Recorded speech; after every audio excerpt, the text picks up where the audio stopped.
ask.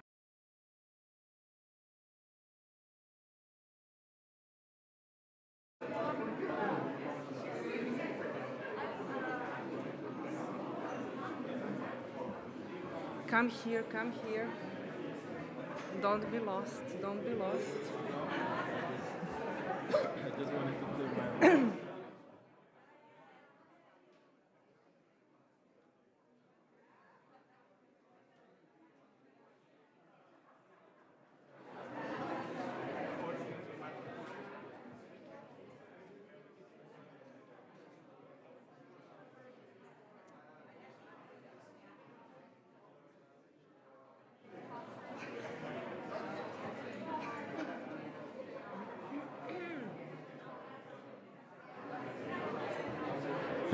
Please take your seats.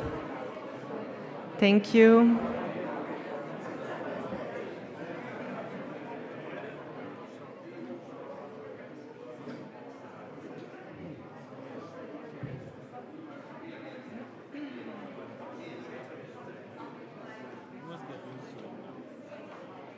Well, you never get used to it, but I hope. Do I sound like I got used to it? We need to wait until SG is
Your Excellencies, Your Eminences, ladies and gentlemen, on behalf of the International Dialogue Center KAICIID and our partners, the European Council of Religious Leaders, Religions for Peace, Europe, and our supporter, ODIHR, the OSCE's Office for Democratic Institutions and Human Rights, it is my pleasure to welcome you to the high-level dialogue on social cohesion, which is part of the European Policy Dialogue Forum 2021 in Lisbon. My name is Aleksandra Đurić-Milovanović, and I'm the project manager of the Network for Dialogue at the International Dialogue Center KAICIID.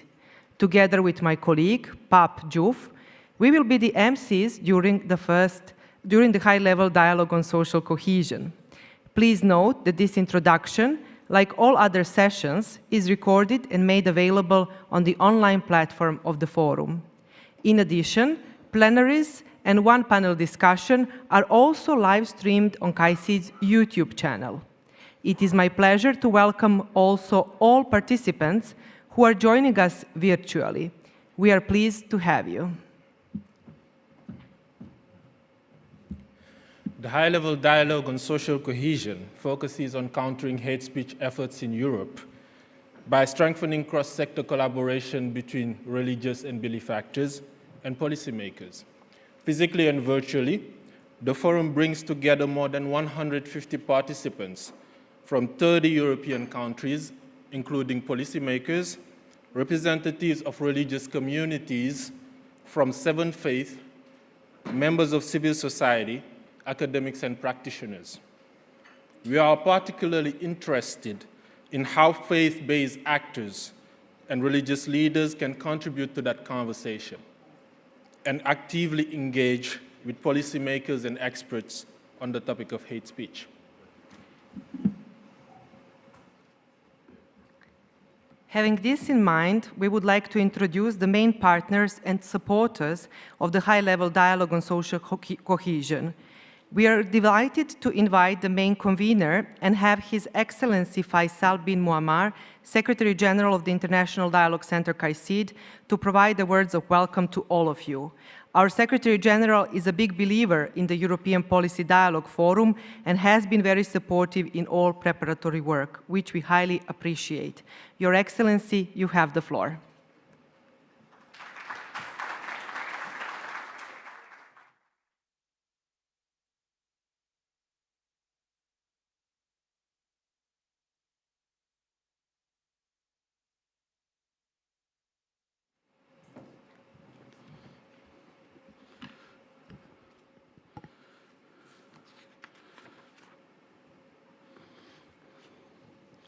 Well, good morning. Excuse my vision. I don't know how to read and with all the slides, but I will do my best. Good morning to your eminences, excellencies, distinguished guests. Assalamu alaikum. Peace be upon you all. Today is a very special day for the Center for at least 3 reasons. The first one, that we are honored to welcome His Excellency, Mr. Augusto Santos Silva, Minister of State for Foreign Affairs. Thank you for honoring us. Your support and the warm welcome in this beautiful city of Lisbon are highly appreciated. The second one is the presence of His Royal Highness, Prince Saud ibn Abdul Muhsin Al Saud, Ambassador of the Kingdom of Saudi Arabia, who is honoring us today and in attending the first event since His Royal Highness presented his credential. Thank you, Your Royal Highness. And thanks for all the ambassadors of Spain, Austria, and the Holy See, for the Council of Party for their unlimited support. Thank you very much. The third reason is that this speech is my last one as a KAICIID Secretary General. After 12 years in establishing these great institutions with the support of 84 female and male from 30 countries. It is an honor and a wonderful thing.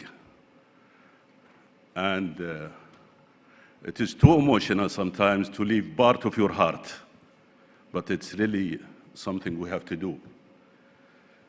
As I was thinking about this many times, my family need me for the rest of my life.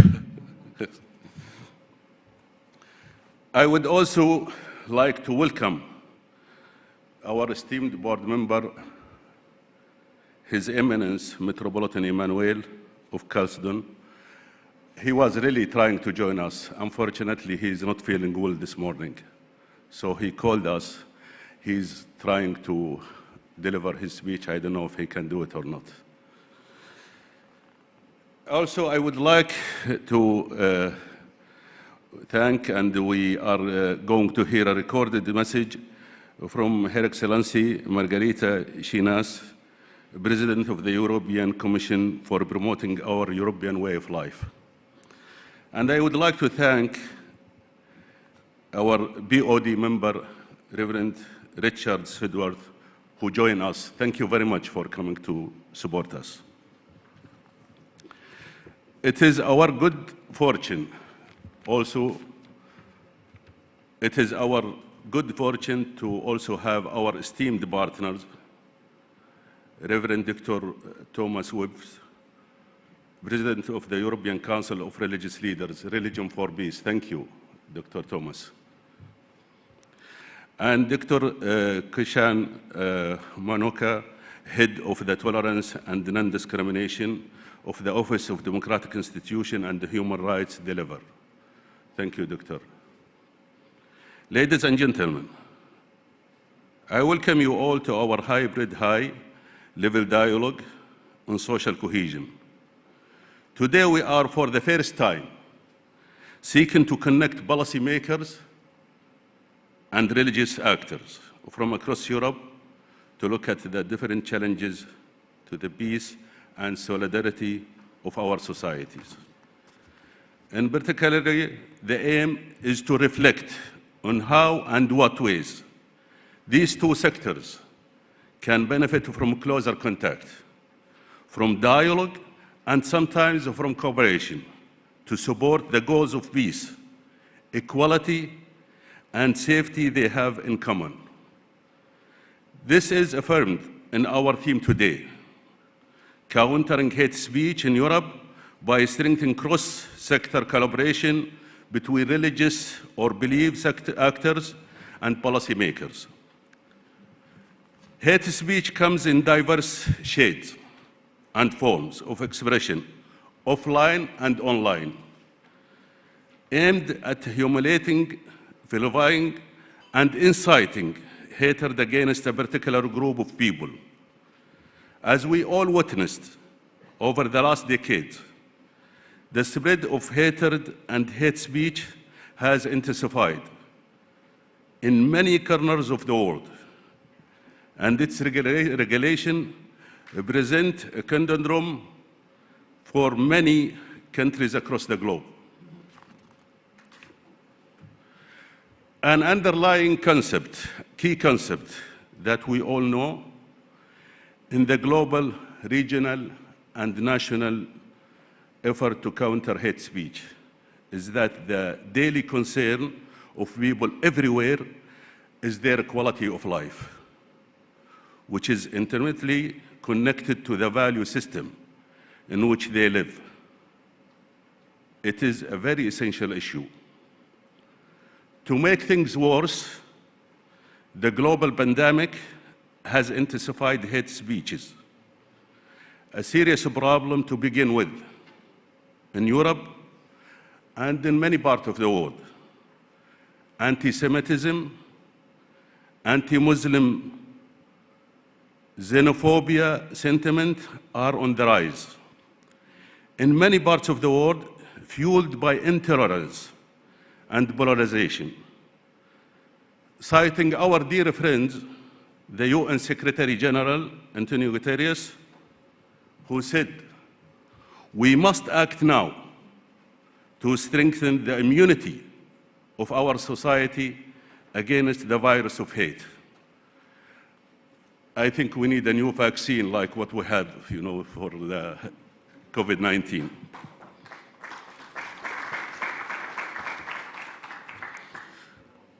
We at KAICIID do not work in vacuum. We work with our partners, IGOs, FBOs, NGOs, youth, and most important with policymakers, to forge cross-sectors partnership in which we formally agree to leverage our resources and funding to work toward shared objectives. And at the top of this list of objectives is combating and countering hate speech. This event and similar initiatives since 2019, much of it we are trying to achieve thoughtful partnerships between secular and faith-based entities, each using their own framework, but sensitive to how they intersect and can complement one another. This is a very sensitive issue, and we have to deal with it carefully. KAICIID has been focused on countering hate speech for many years. I will not delve into what we have accomplished in that past, but we will focus on more recent developments. In the context of combating hate speech, KAICIID Europe region program launched earlier this year a special cohesion initiative, which include a pillar on countering hate speech. KAICIID and the European Council for Religious Leaders, Religion for Peace, with the kind support of the Office for Democratic Institutions and Human Rights, organized a consultation to explore the role of interreligious, intercultural, and cross-sector collaboration in the prevention of hate speech. Participants outlined 6 key challenges faced by those working to counter hate speech in Europe, identify 2 priority areas for future action, and 5 specific recommendations for religious actors. You may wish to access this report in the online form. We followed with pan-European survey in May that examined the effort of hate speech, as well as the measures to counter hate dialogue of faith leaders, interreligious organizations, and religious experts. And we carried out 4 regional consultations with European religious leaders in June. This process aimed to discovering the kind of resources which would be most useful. The findings, which include the need for developing better dialogue skills in an interfaith setting adapted to local context, will be fed into the development of a manual and the training course we will be working on in 2022. Ladies and gentlemen, to counter hate speech at the national and the global level, we need to implement sound cross-sectoral policy-driven approaches that can help sustain the moral and dynamic coherence in public life. And the education in this context is the strongest shield against the clashes of ignorance. Last but not least, during the 3rd European Policy Dialogue Forum, which took place over the last 2 days, participants have focused on how to encourage some of the newest and often most vulnerable segments of our society to become involved in the process which are fundamental to our societies and inclusive citizenship. I am proud to hear the demanding recommendation which the participants have set out for us. Tackling hate speech, strengthening social cohesion, and strengthening common citizenship are all interrelated. They intersect and reflect complex processes that are manifested in different ways, in different cultures and contexts. We are convinced that if we listen to one another, to listen to another's views, and take to another needs and strength, we will be more effective and build a stronger framework for a united, diverse, and flourishing European and worldwide and global society. Your Excellency, Your Royal Highness, ladies and gentlemen, thank you very much. And it is the most heated place where I am standing because of this light. Sorry about this.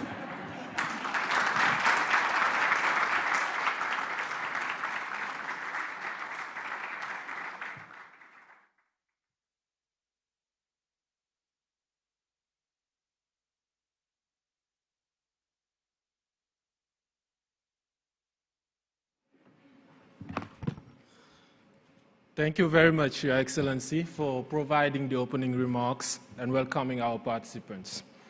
Also, in the European context, the work of KAICIID is a valuable one because it is a very secular context.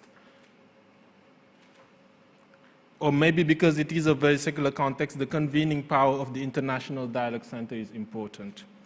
We are very pleased to have Reverend Dr. Thomas Wipf with us, the President of the European Council for Religious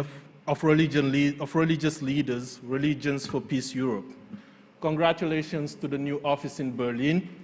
It will surely even further strengthen your work. Reverend Thomas Wipf has been accompanying closely KAICIID's Europe region team and its work on countering hate speech. We appreciate that. Reverend Wipf, you have the floor.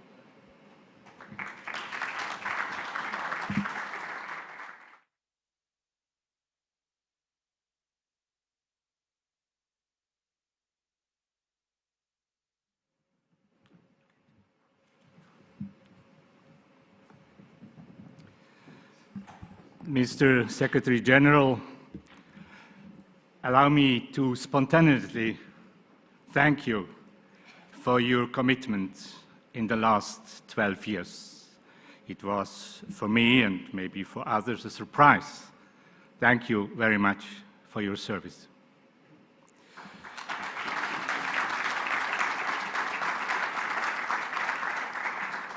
Distinguished participants and speakers, dear friends, I'm pleased to greet you also on behalf of the European Council of Religious Leaders, Religions for Peace Europe. As you may know, Religions for Peace International has been a global network for 50 years of the majority of all religious traditions on all continents, with around 100 national interreligious councils and a broad network of regional and local grassroots initiatives. As mentioned just 2 weeks ago, Religions for Peace Europe was founded with his legal headquarters in Berlin and his Secretariat General in Winchester, UK. Religions for Peace Europe brings together the 4 working areas or co-committees: European Women of Faith Network, European Interfaith Youth Network, the European National Interreligious Bodies, and the European Council of Religious Leaders. I'm a Swiss Protestant Reformed theologian and have the honor to serve as President of ECRL and Religions for Peace Europe. We would like to thank KAICIID and especially the great team of the Europe desk and all staff members for the initiative and the very good cooperation. We are grateful and for the large number of committed participants who contribute with their experiences, visions, and concrete ideas, I hope, on the topic of today's dialogue. Allow me two brief remarks on the subject of religious actors and countering hate speech in Europe. First, despite all the difficulties in defining the term hate speech, we have already talked about this over the past 2 days, it seems important to me that we take a comprehensive, holistic approach of hate speech. This corresponds most closely to the definition of the UN, which names hate speech based on ethnicity, race, color, gender, or other identity factors, such as religion.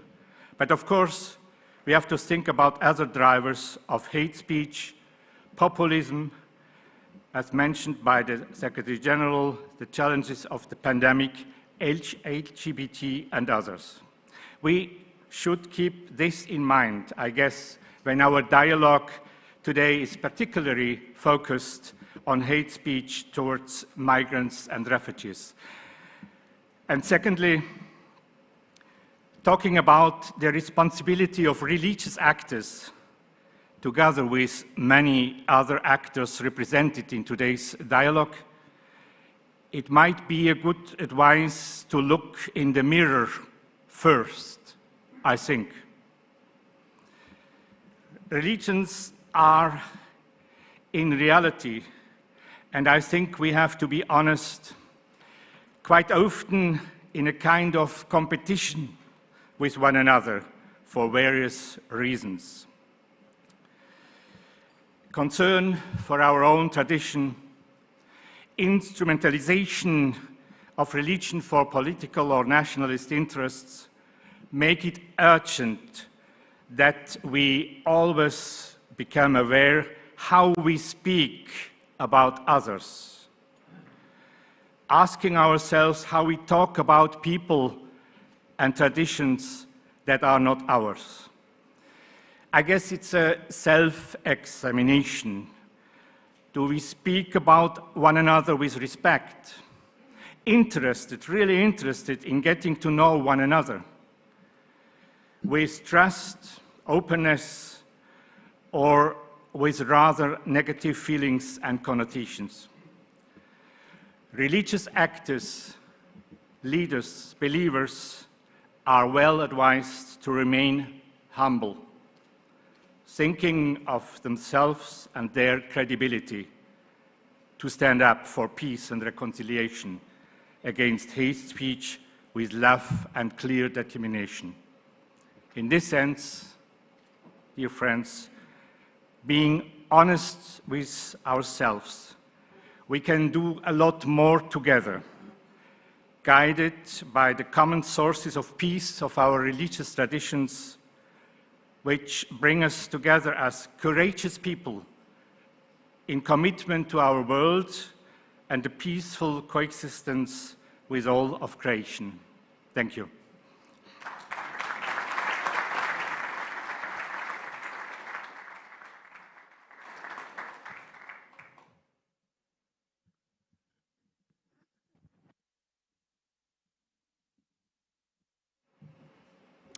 Many thanks, Reverend Whip, for your thoughtful words. And now I am honored to welcome our first keynote speaker, His Excellency Augusto Santos Silva, Minister and Secretary of State of Foreign Affairs in Portugal. Your Excellency, you have the floor.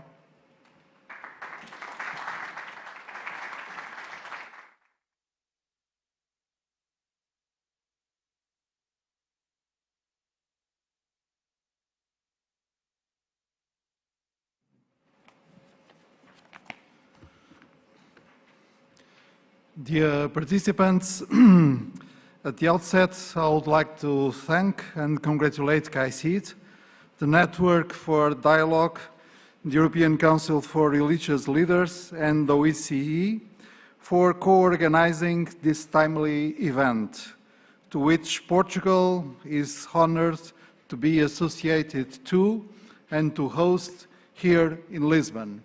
Thank you very much for the invitation to participate in this session.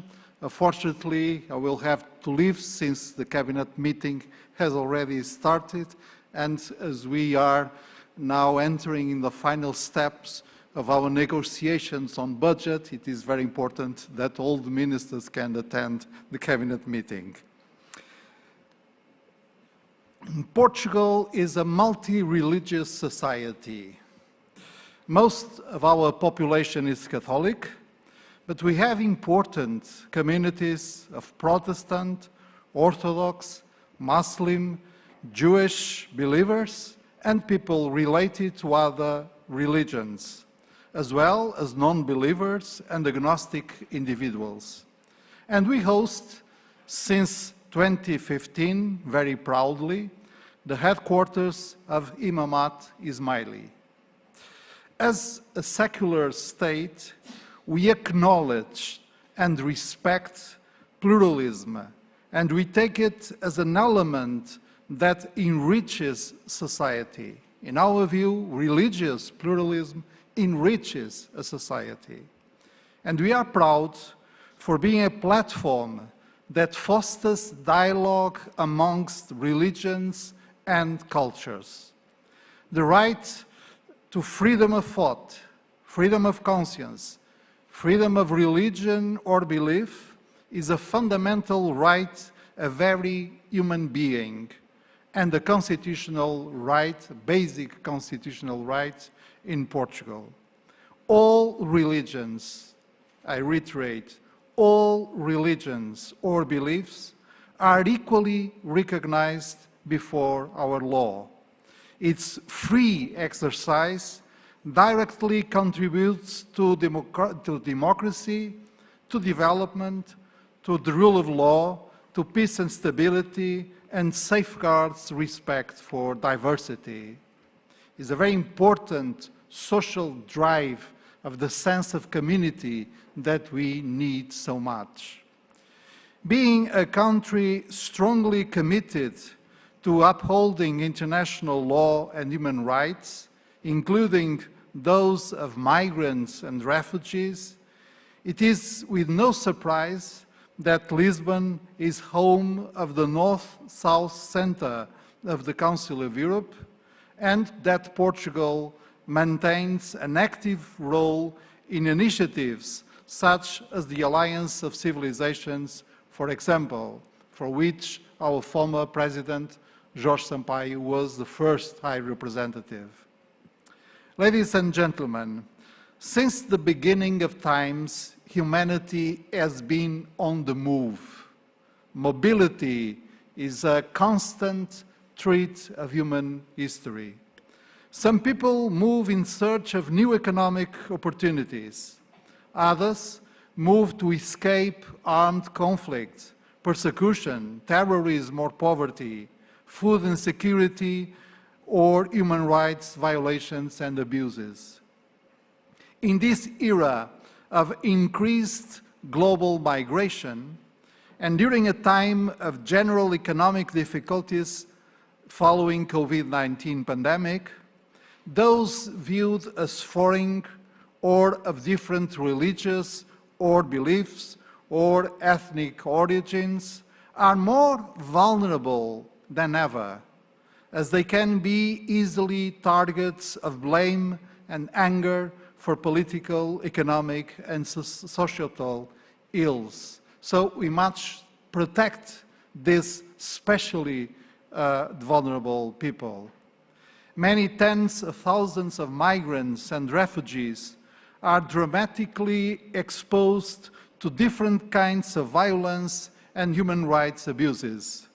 We witness around the world exacerbated hate speeches, populist political rhetoric, and negative political and social narratives promoting and exploring the fear to those who are seen as foreign or different of us.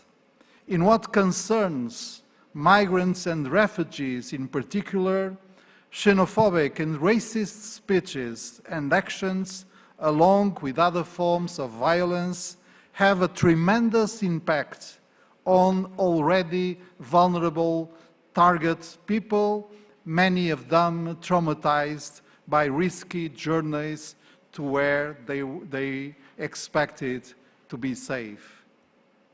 Political leaders have hence a critical responsibility in addressing the issue with the right negatives, in providing correct data, and in contradicting wrong perceptions, so often widespread. As a matter of fact, diversity, ethnic diversity, national diversity, religious diversity can contribute and does contribute to economic growth and to human development in host countries.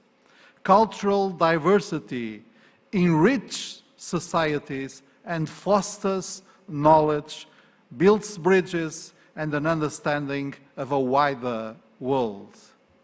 A world that belongs to all of us, not only to a few of us. Public education, awareness campaigns, and promotion of intercultural and interreligious dialogue are also paramount to create positive narratives that uphold solidarity, mutual respect, and a culture of tolerance and dialogue. Combating hate speech and fighting racism, racial discrimination, xenophobia, and related intolerance in something that concerns all of us, state, institutions, churches, communities, and individuals. First of all, we must recognize that political discourse matters. How refugees and migrants are considered in national imaginaries, and how foreigners or people with different religious beliefs are approached in the political discourse and action matter.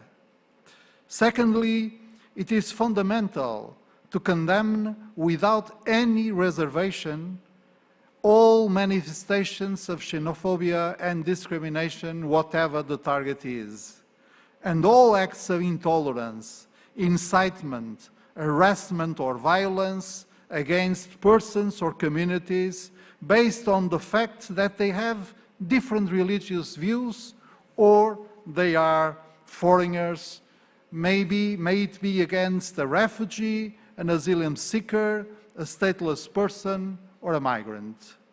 Thirdly, we need to put in place solid integration policies and pathways that would grant long-term protection, such as expanding humanitarian admission mechanisms to refugees, developing additional admission routes to migrants, regular, safe, legal routes to migrants, labor mobility schemes, and certainly academic scholarships. We are doing our part.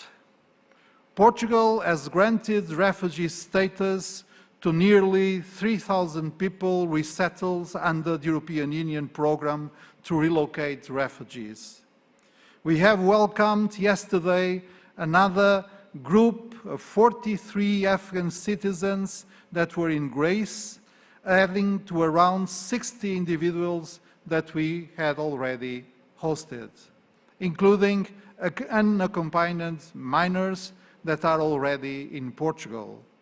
Portugal has welcomed more than 250 Afghan refugees, and we are hoping to be able to receive many more. However, hosting refugees and welcoming migrants is not enough. Portugal is also committed to providing educational and job opportunities and facilitating integration. In this context, we believe that education is a very powerful tool for personal development, inclusion, and participation.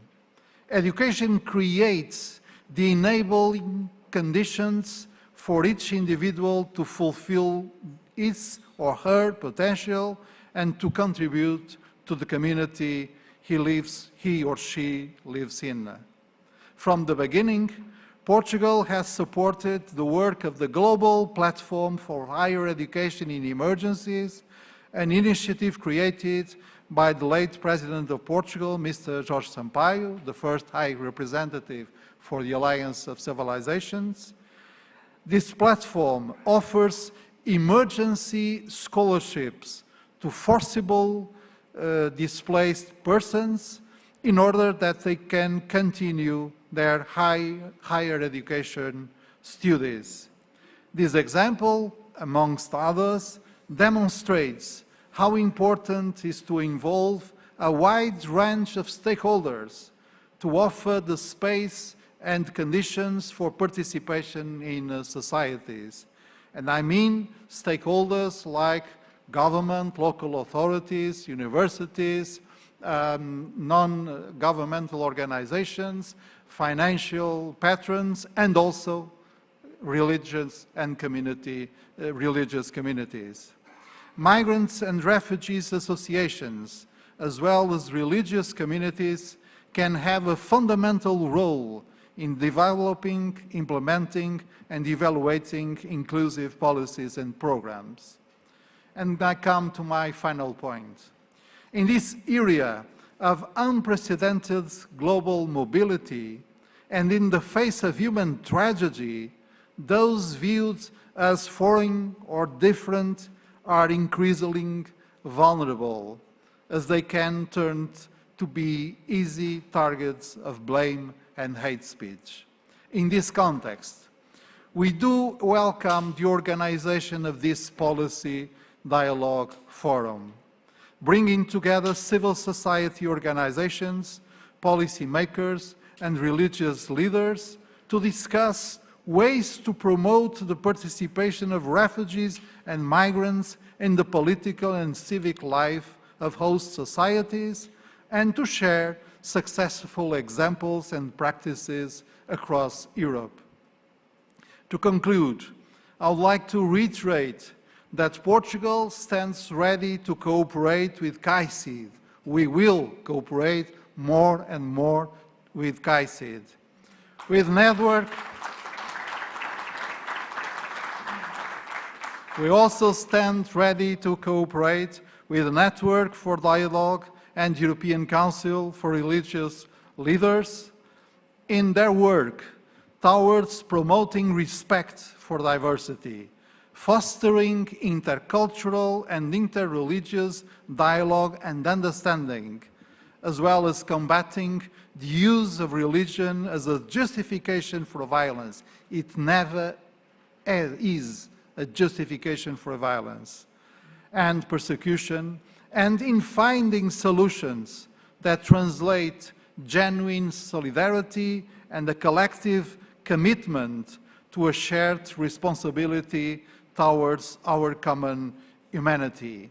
We belong to different religions, we have different beliefs, but we live in a unique planet, we form a unique humanity, so we all have to work together to understand better each other and to work together to the preservation of our common goods and of our planet. Thank you very much.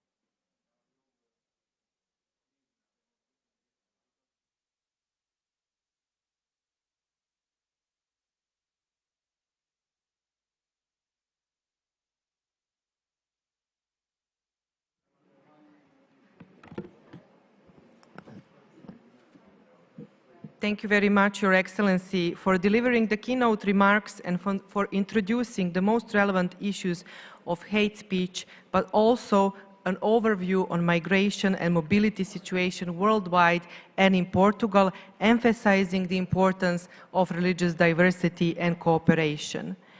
Next, we are delighted to have Dr. Kishan Manocha from ODIHR, the OSCE's Office for Democratic Institutions and Human Rights, with us. First of all, congratulations on celebrating 25 years of ODIHR. Dr. Manoka also has been very actively engaged with us. His thoughtful feedback and comments allowed us to learn ourselves a great deal. Thank you for that, Dr. Manoka, and the floor is yours.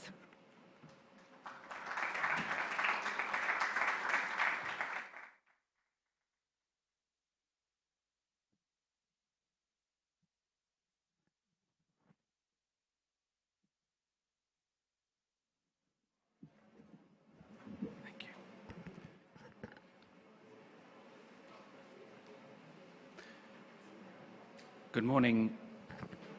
Good morning, everyone. Excellencies, Eminences, dear colleagues and friends.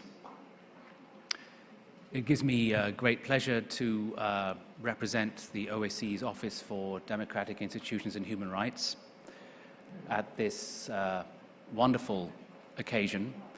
And at the outset, I really want to say how much of a pleasure it is to finally be able to come together in person and to experience the unique interactions that being together in person provides.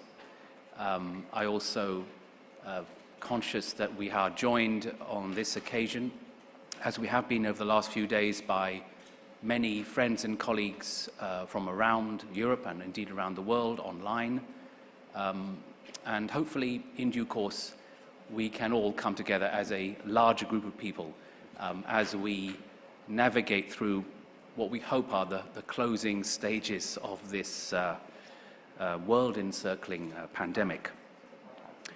As you may be aware, ODIHR, which is the acronym for the OSCE's Office for Democratic Institutions and Human Rights, is mandated to assist the participating states of the OSCE to build equal, inclusive, and cohesive societies grounded in respect for everyone's human rights and fundamental freedoms without distinction in the vast OSCE region. So, therefore, hate speech, intolerant and discriminatory discourse strikes at the very heart of this work, and helping to build, to sustain, to operationalize partnerships, networks, coalitions among all relevant stakeholders to combat, to counter hate speech, to address its root causes, and to build community resilience to it is a core part of ODIHR's mission.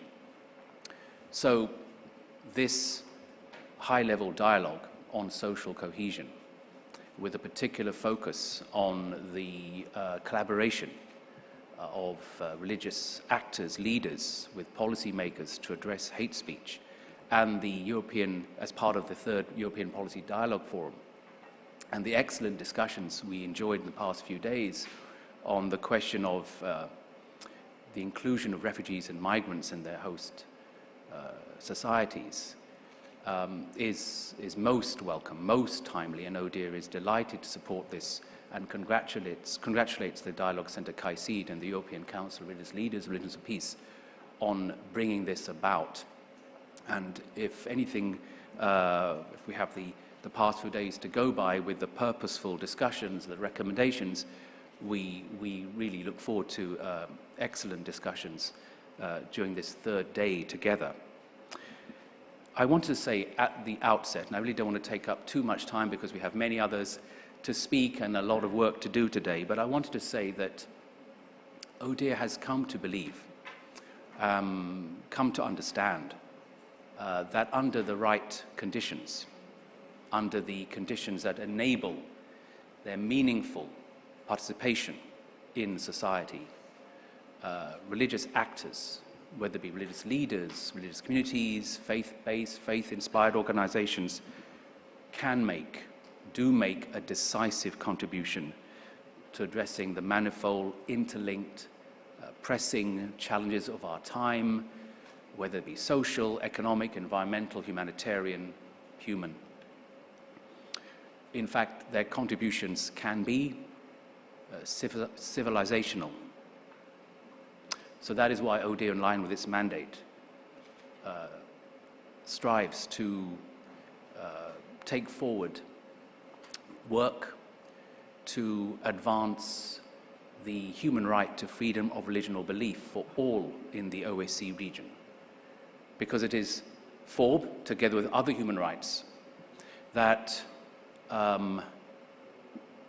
provides, guarantees the entry point into the public sphere of religious or belief communities to make their contributions on an equal footing with all social actors.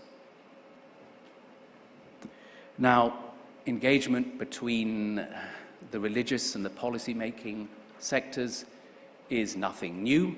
We haven't invented it at this event. It has been going on for many, many years. And including, of course, in Europe at all levels of European society, but it still feels sometimes like a compartmentalized, niche sort of activity.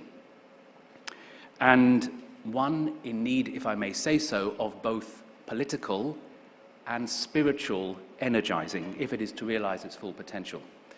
I wanted to just say two things in relation to this ongoing collaboration between the religious sector and the policy-making sector, so-called secular policy-making sector.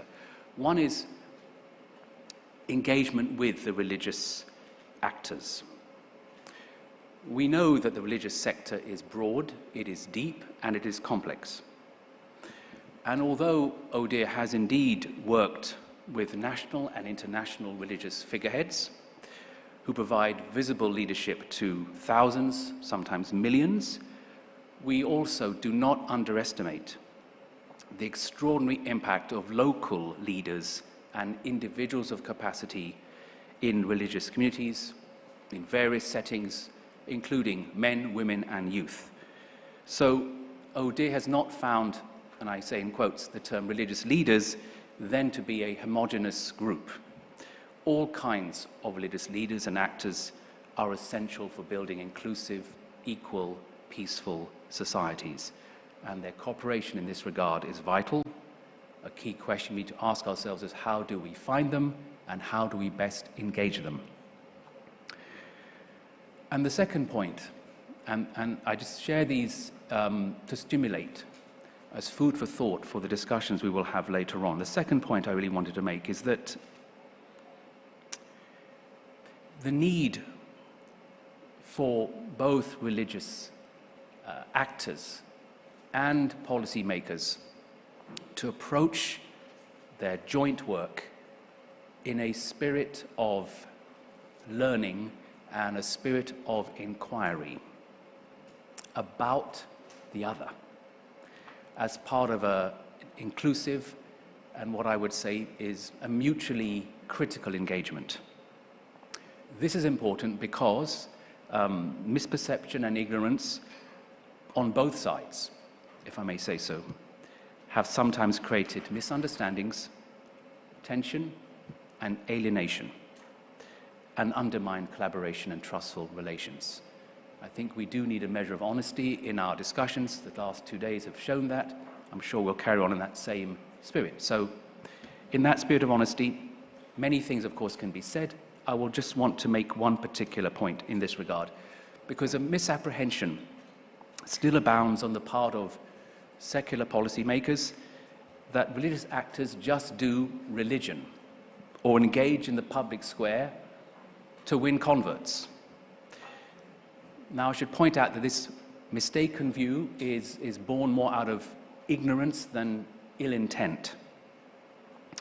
But nevertheless, it can have serious consequences for the engagement of religious actors in public discourse and social action. And there is still a lack of appreciation, I would say, of the full role of religious leaders and actors and the role they play in straddling all dimensions of life, not just a small portion of what we would call or term religious.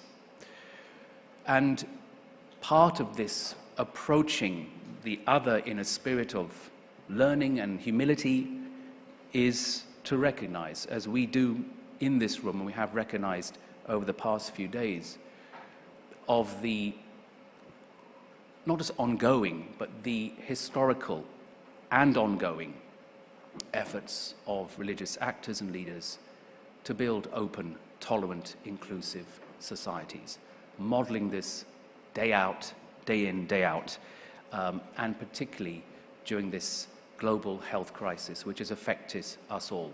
ODIHR has come to learn that, ODIHR has come to appreciate that, and so we are delighted to be here, to listen, to learn, and to continue to support KAICIID and the ECRL and all of you in your very important and transformative efforts. Thank you once again for this opportunity, and it's a real pleasure to be here, as I said, in person, and to have our friends join us online, and wish us all very fruitful discussions. Thank you very much.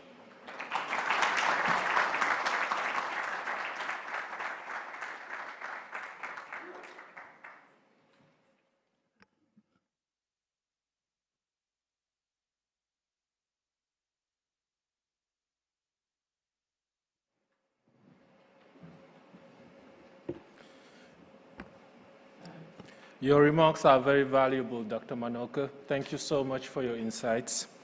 Coming up next is His Excellency Margaritis Schinas, who is Vice President of the European Commission.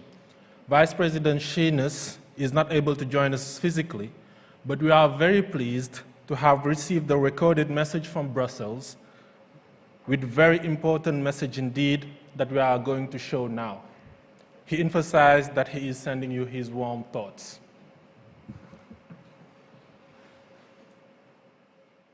Dear President, dear Secretary General, dear participants, it is a pleasure to participate in this high-level dialogue on social cohesion, which I see as an efficient way to strengthen cross-sector collaboration between religious or belief actors and policymakers.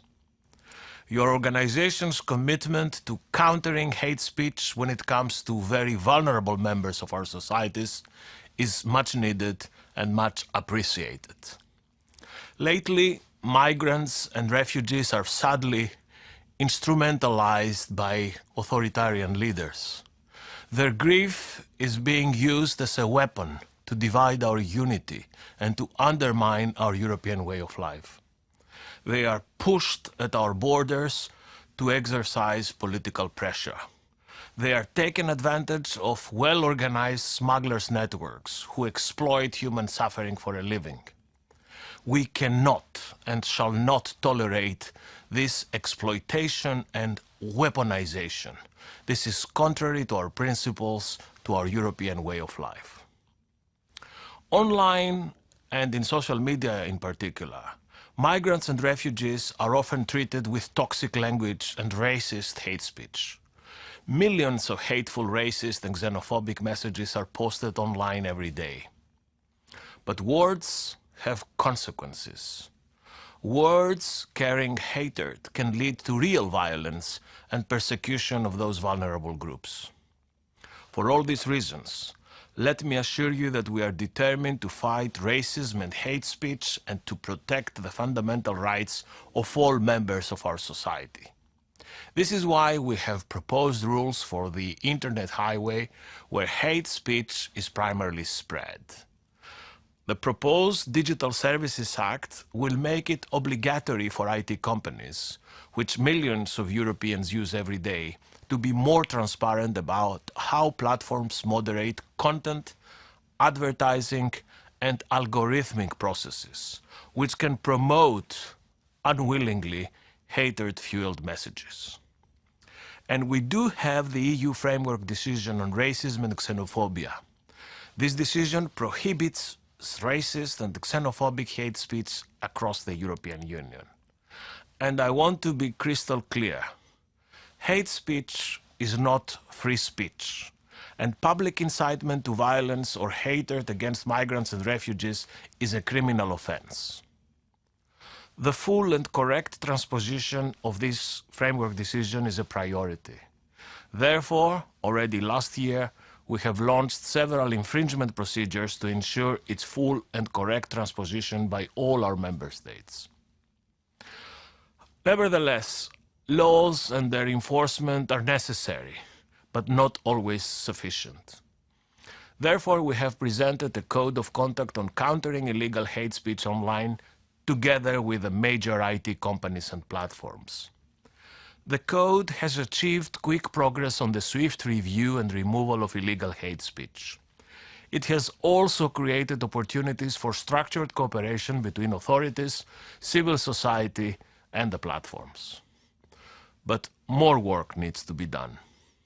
In our recent monitoring exercise, we found out that in some cases the reviewing and removal of hate speech has somehow slowed down.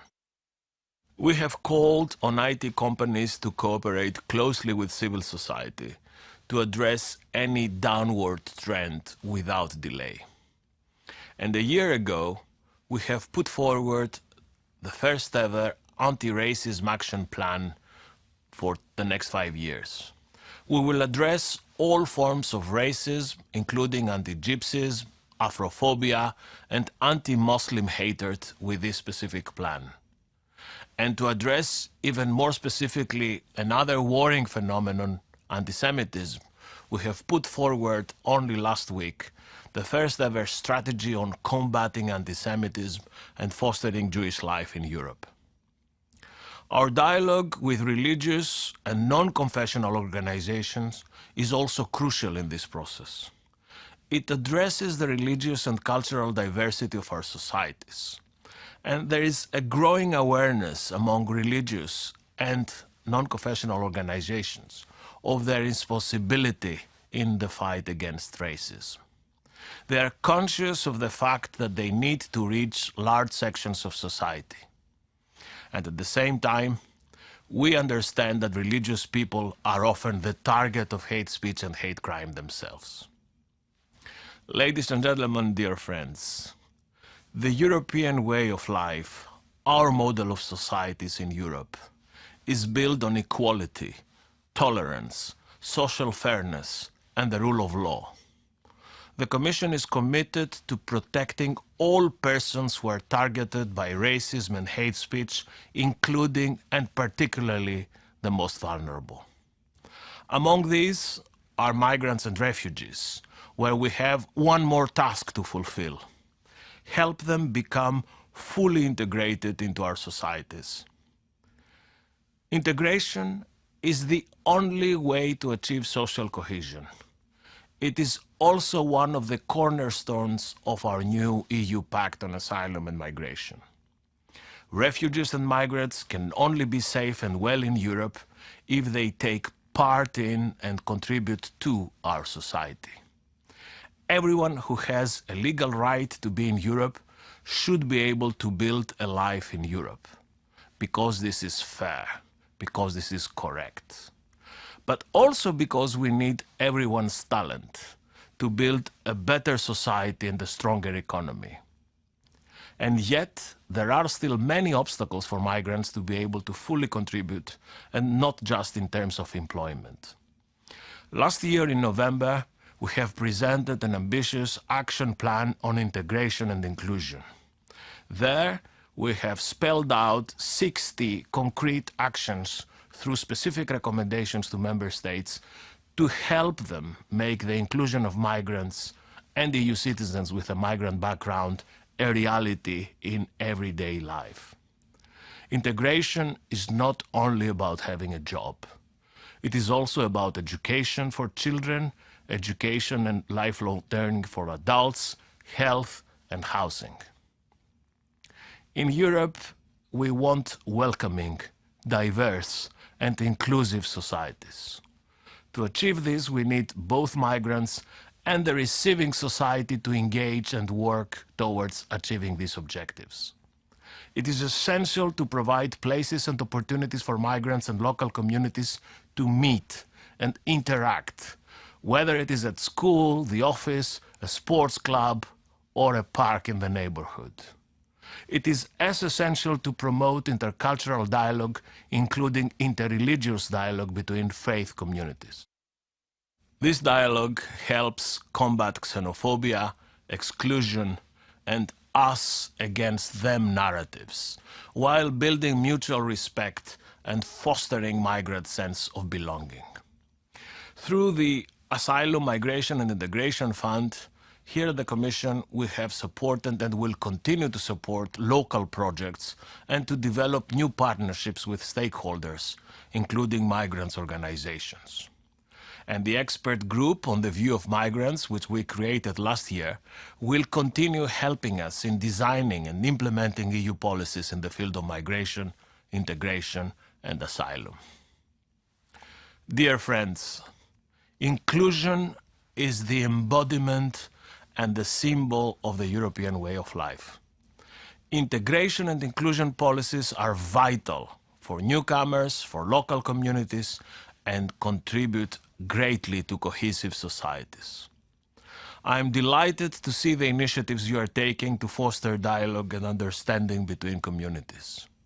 We all need to contribute in making sure that refugees and migrants have the tools they need to realize their full potential and assume the rights and obligations that govern our union, and that they are also allowed to do so without being exposed to hate speech, abuse, off or online.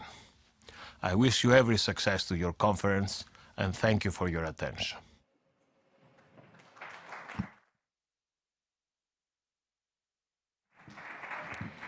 We appreciate the important message from Vice President Shinas and the role of the European Union is playing in regards to the topic of social inclusion, especially of refugees and migrants in Europe.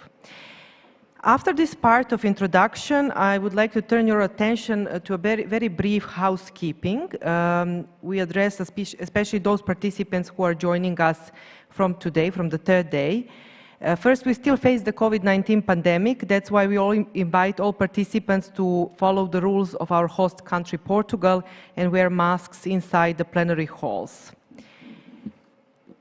Secondly, I would like to point out that physical participants can connect to the Wi-Fi. The codes have been handed out to you, and you can also find them on your table. Third, there is an online platform of the forum at www.policydialogueforum.eu, where you can find the agenda, speakers and their bios, as well as the input papers prepared for the forum. The online platform is available to everyone, but those who are registered as participants can also have access to the attendee hub, which provides the opportunity to interact with other participants and interact in chat or pose questions in breakout sessions. I would like also to ask you to pay attention on our Twitter wall. You can see now on the screen. We encourage you to use the hashtag #DialogueForInclusion and engage in the conversation on the wall. Without further ado, after this introduction and the opening plenary session, I would like to invite, and I'm delighted to invite the moderator of the next session, Milica Pešić, of the session entitled Countering Hate Speech and Embracing Diversity in Europe, What is the Outlook for Policy-Driven Approaches? Moderator is Milica Pešić, Executive Director of the Media Diversity Institute. As we are in the hybrid event, it is in this particular session, many speakers are joining online. However, I would kindly ask Ms. Pešić and our speaker, Chief Rabbi Goldschmidt, to come to the stage. Thank you.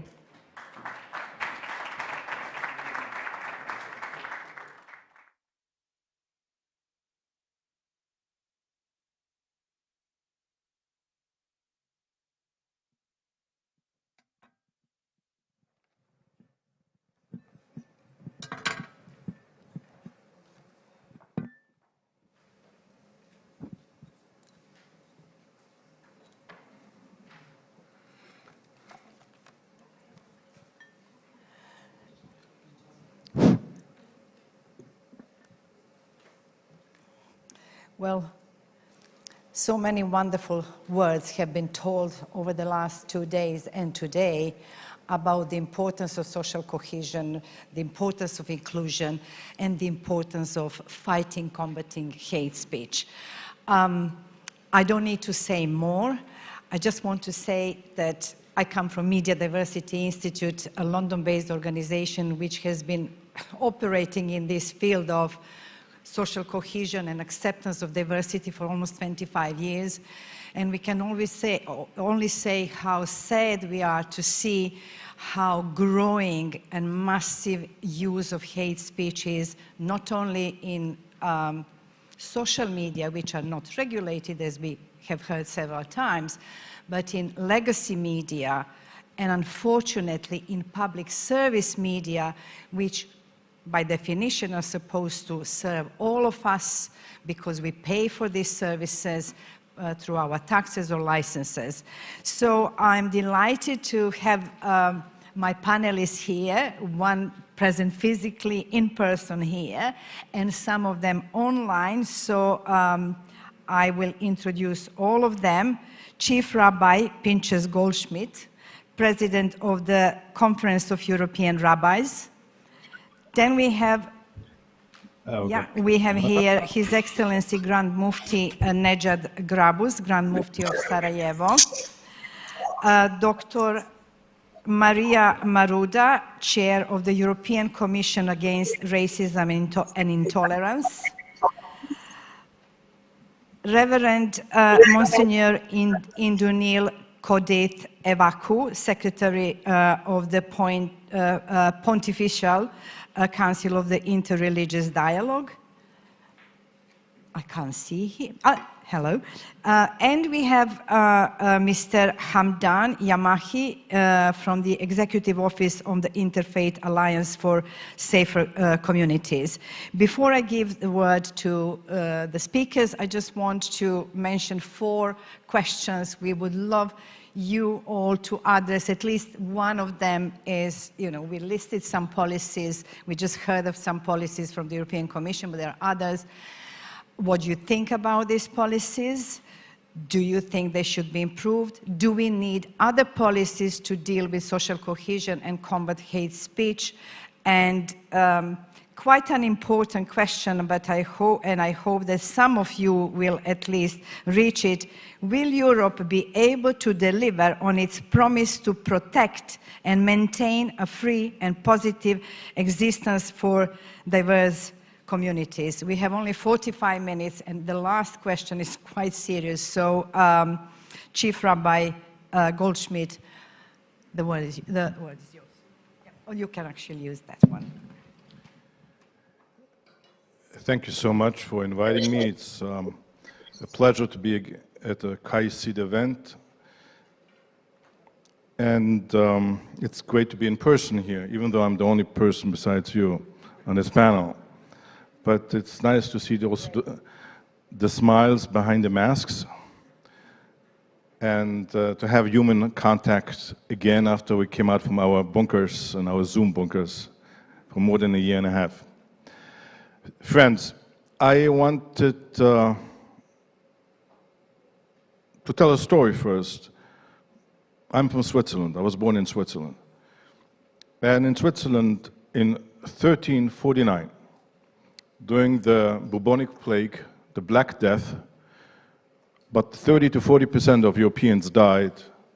And there was great political turbulence as a result. And there was a lot of hate speech. People were looking for the culprit who caused this pandemic. And mobs were running around in different cities in Europe saying the Jews poisoned the wells. And in January 1349, the Bishop of Basel in Switzerland, together with the leaders of Strasbourg and Freiburg, got together to see how can they maintain peace and stop the hate speech. But they didn't succeed. A few months later, the mob stormed the Jewish community of Basel, put them all in a hut, and burned 300 people, women, children, and men to death. Here we have hate speech and the result of hate speech. We are today also in a time of pandemic. We just published a report in IFSE, or the Institute for Freedom of Religion and Security in Europe, based in Brussels, a report about the hate speech increased during the pandemic with Islamophobia and with anti-Semitism. A great increase. But it is not only the pandemic. We basically have 2 reasons for this great rise in hate speech in our societies, it is the social media. The social media, as also said by Vice President Magritashinas, is destabilizing our democracies, our systems, and amplifies hate speech. You know the difference between a person having a paper and a pen and access to Facebook? It's the same difference as a person having a pistol or a person flying an F-16. This is the difference. Do the laws providing for freedom of speech really apply to platforms of social media, which are given? If Adolf Hitler would live today, would he be given a platform on Facebook? Free speech. Does free speech mean a free platform? Free speech is granted by the government, not by media companies. And who is responsible for that? Is it the media companies or is it the government? I would like to refer to Sacha Baron Cohen's speech in the United States 3 years ago, and also President Macron. It is a responsible society and the government. And the social media amplifies those words. How about asking the social media, for example, we're meeting today here, leaders of different societies, of different religions. Who is reporting on that? Is Facebook or Twitter showing us together, speaking to each other?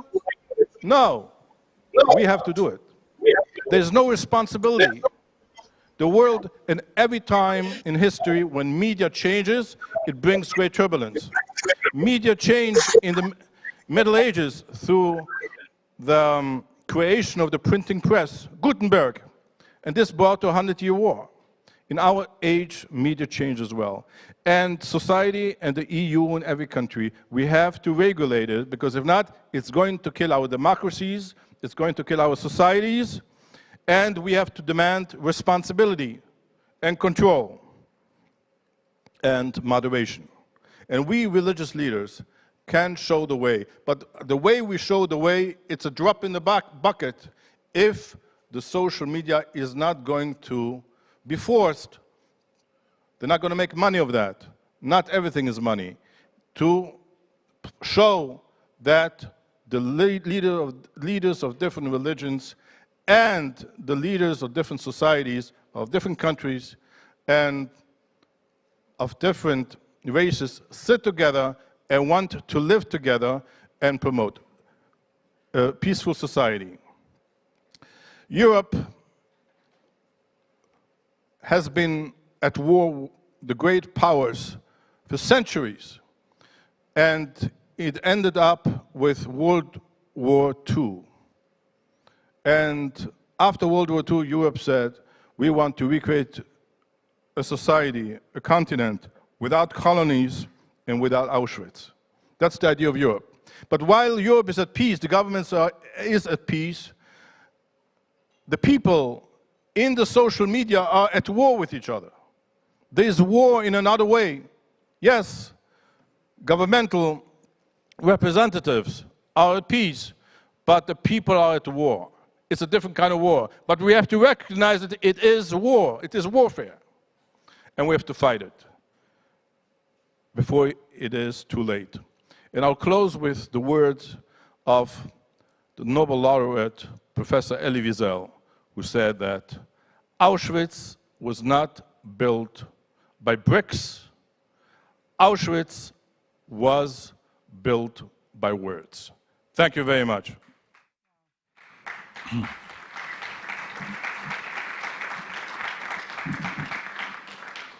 Thank you, Chief Rabbi Goldschmidt. What a powerful, powerful presentation, and I'm so glad that you talked already about the media.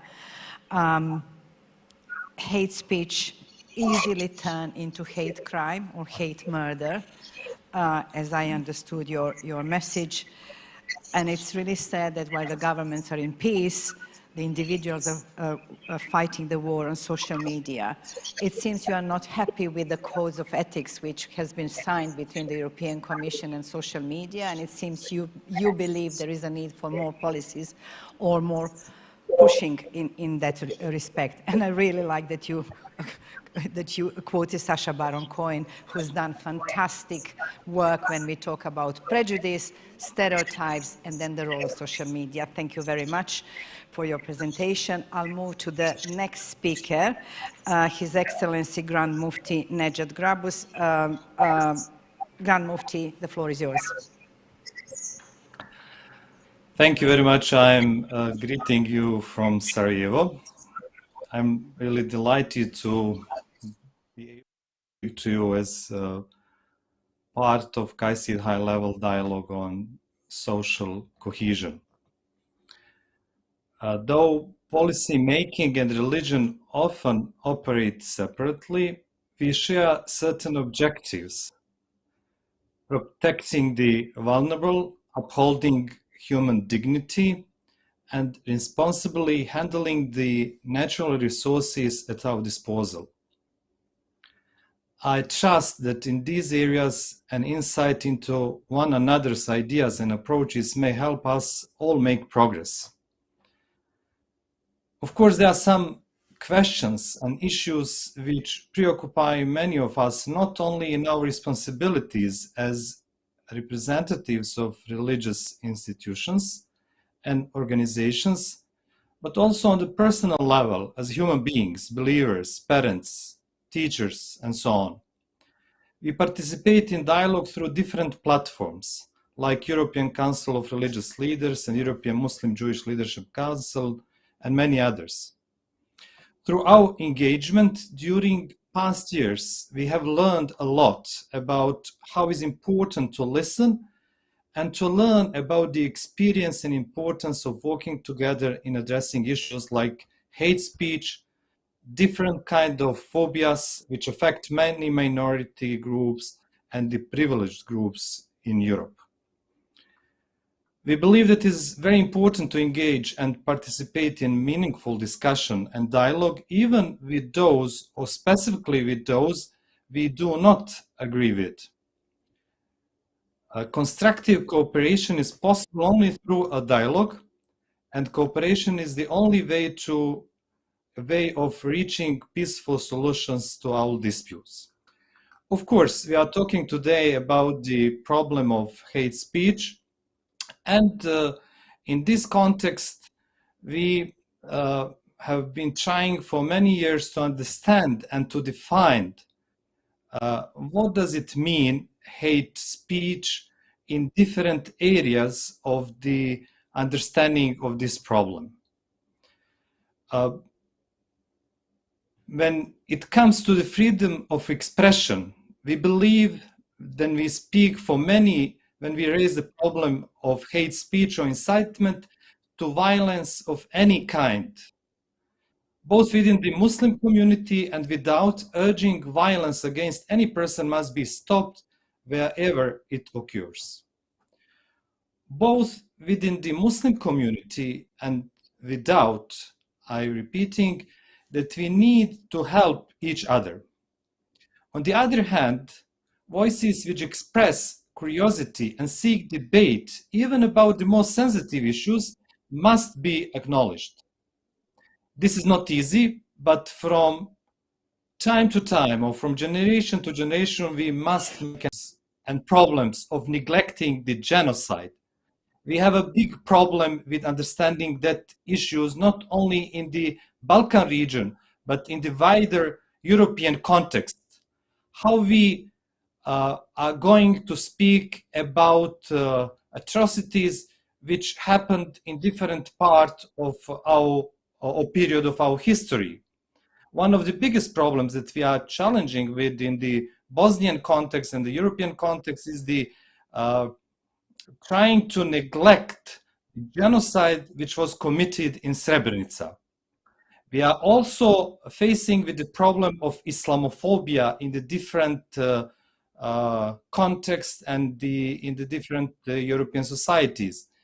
The problem of anti-Semitism, xenophobia, and all other phobias are problems that we have to fight against any kind of neglecting possibility people to express themselves and to live in their dignity of their faith, culture, and identities.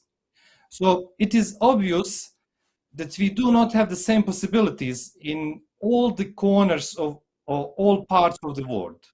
Religious leaders sometimes need to talk to public policymakers so that policymakers and the religious leaders both understand that we should be what should be the priority of a specific political decision. We believe that we can agree about general and specific issues concerning religious practice and freedom of expression, equality of people, and the problem of the hate speech.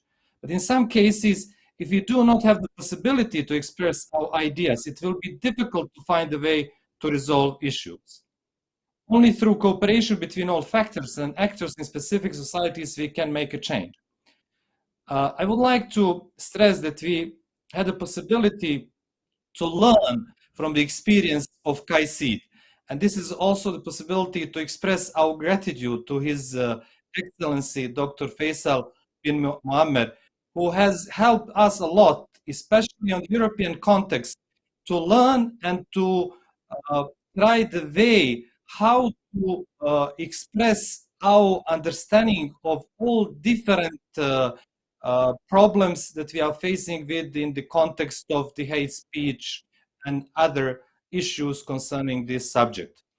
This is also an opportunity that we need to remind all of us that only through cooperation, like through cooperation of European Council of Religious Leaders, or through the cooperation of Muslim Jewish Leadership Council on the European level, we learn from each other.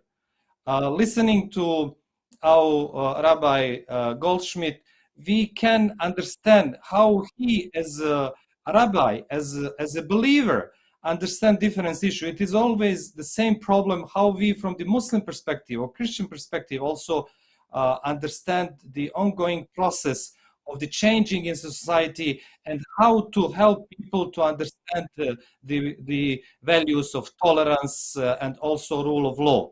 And we are expecting from the governments on the European level to combat and to continue the process of combating the problem of the neglecting different atrocities which happened on the European level, especially of the problem of neglecting the genocide which was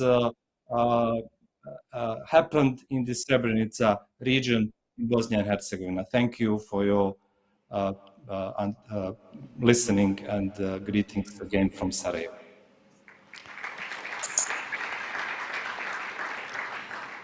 Thank you, Grand Mufti Grabus. Constructive cooperation is the only important way and to use the dialogue. Voices which raise even the most sensitive issues must be heard. A very important message from you.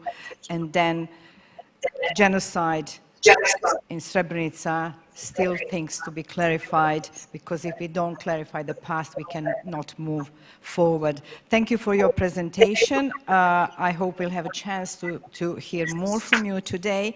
We've heard two religious leaders. I would like now to move to someone who is dealing with policies, Dr. Maria Maruda, Chair of the European Commission Against Racism and Intolerance. Dr. Maruda, we have 5 to 6 minutes. Please go on.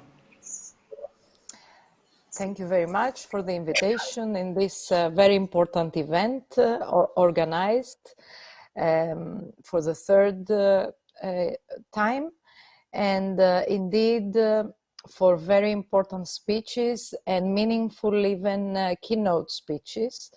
Being a CRIS chair, the chair of the European Commission Against Racism and Intolerance of the Council of Europe, a monitoring and standard setting body of the Council of Europe established 27 years ago, and being a member, independent member in respect of Greece, of ECRI, I have to say that I have first-hand experience of what it means to show not just a wish to include refugees and migrants in Europe, but most importantly, acts of everyday solidarity. And not only among states, but through even voluntary commitments among different religious, NGO groups, even cities. The ambassador from Portugal reminded me of the initiative of Lisbon City, the city you are there, and unfortunately I could not join you in person today. When Lisbon asked Athens, the municipality of Athens, as an act of solidarity, voluntarily, to receive unaccompanied children from Greece. And indeed, this happened very swiftly. So these initiatives are extremely important. Now, when we are speaking of addressing hate speech, we really have to start with the basic human right of freedom of expression. We have to say that this is essential for a truly democratic society. But it's not an absolute right and cannot be defended when used to undermine democracy or incite hatred and violence.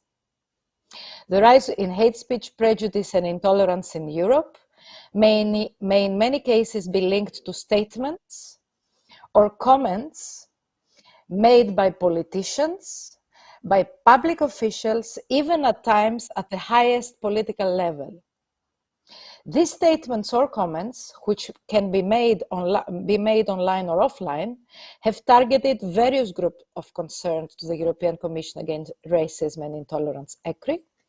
And I'm referring not just to migrants, but also to Roma, to Muslims, Jews, Black and LGBTI persons.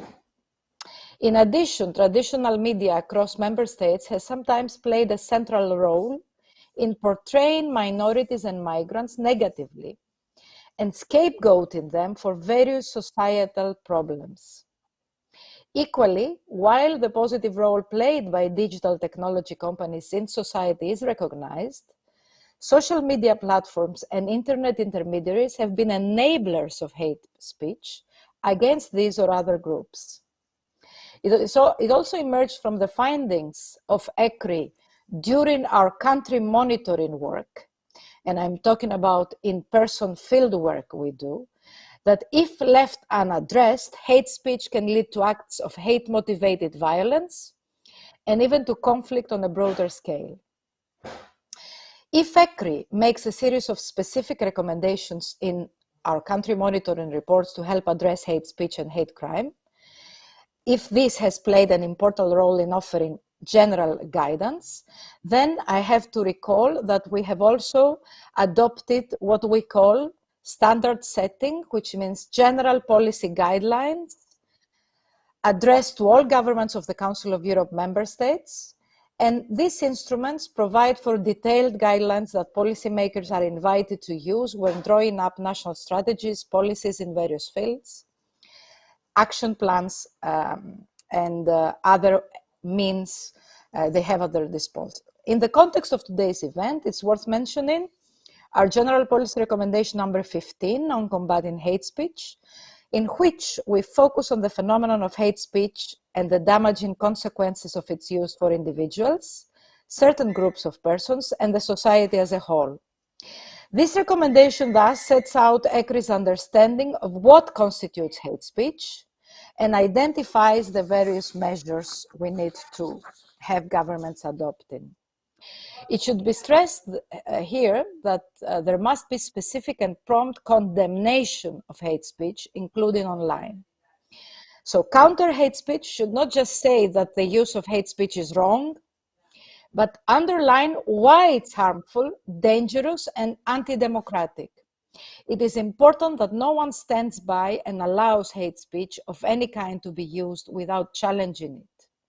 In parallel to this, with a view to preserving diversity, it is vital to protect people against racism and racial discrimination in all policy areas. Our General Policy Recommendation as ECRI number 7 sets out key elements which should feature in a comprehensive national legislation to effectively combat racism and racial discrimination. The scope of this recommendation is very wide and covers all branches of law: constitutional, criminal, civil, and administrative.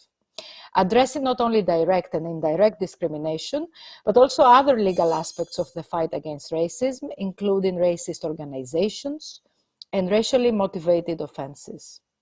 Embracing diversity requires sustained and wide-ranging efforts, including strong equality and non-discrimination legislation and policy frameworks.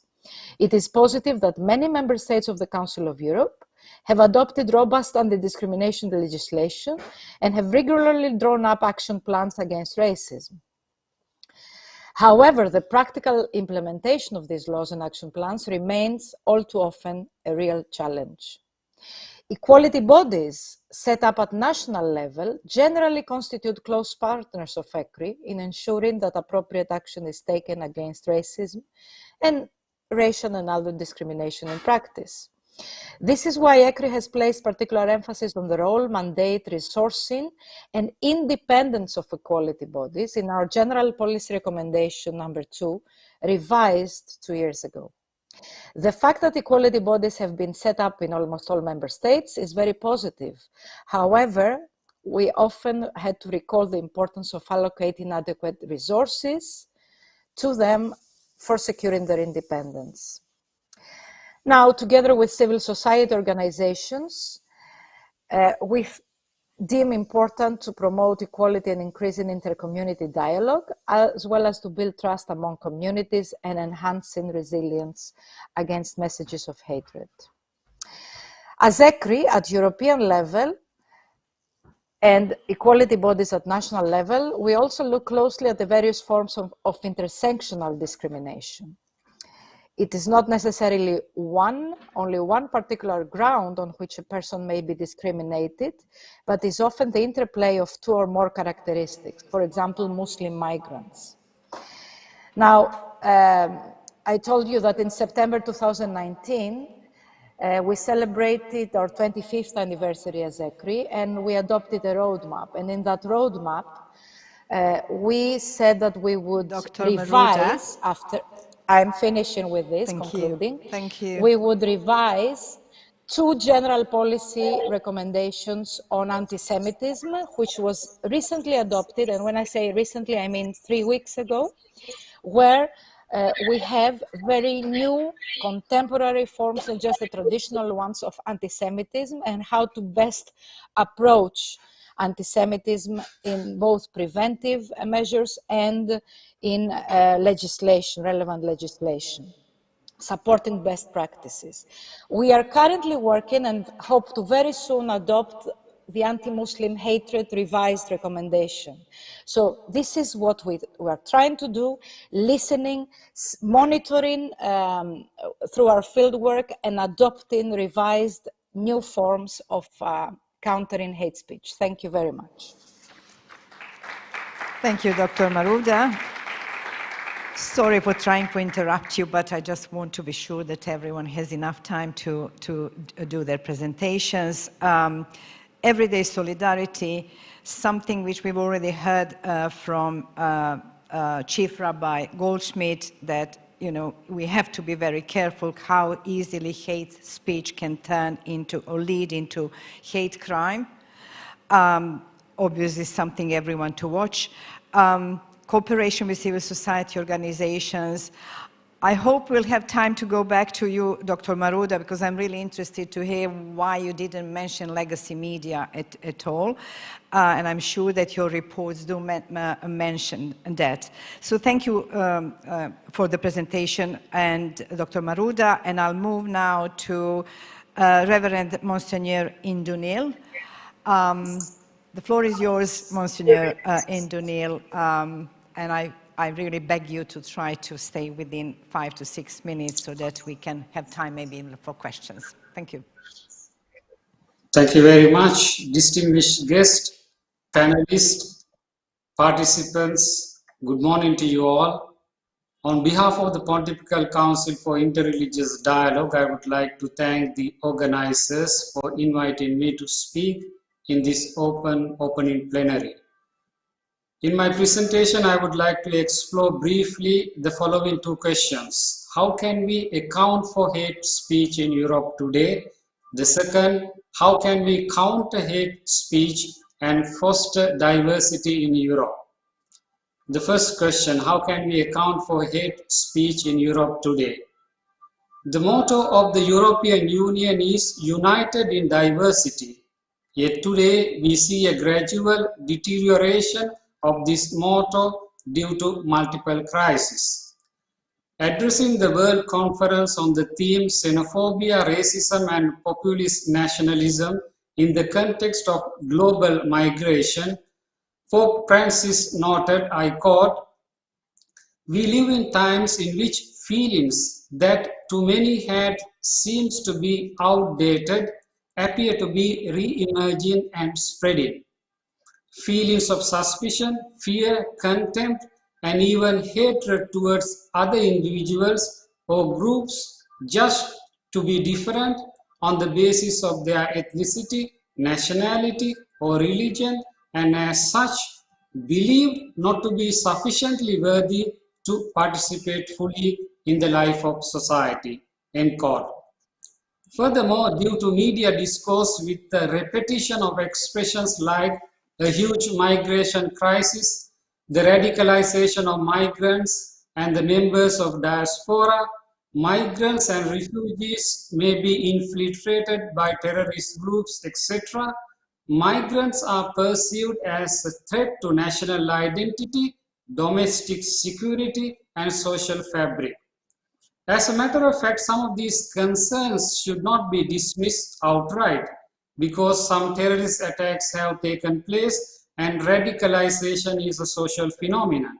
Yet, labeling all migrants as possible radicals or extremists for terrorist attacks carried out by a tiny group of fanatic, isolated individuals create a fertile ground for radical groups to thrive. On the other hand, far-right extremist parties and movements exploit these fears and transform them into political discourses on security and identity issues. The second question, how can we counter hate speech and foster diversity in Europe?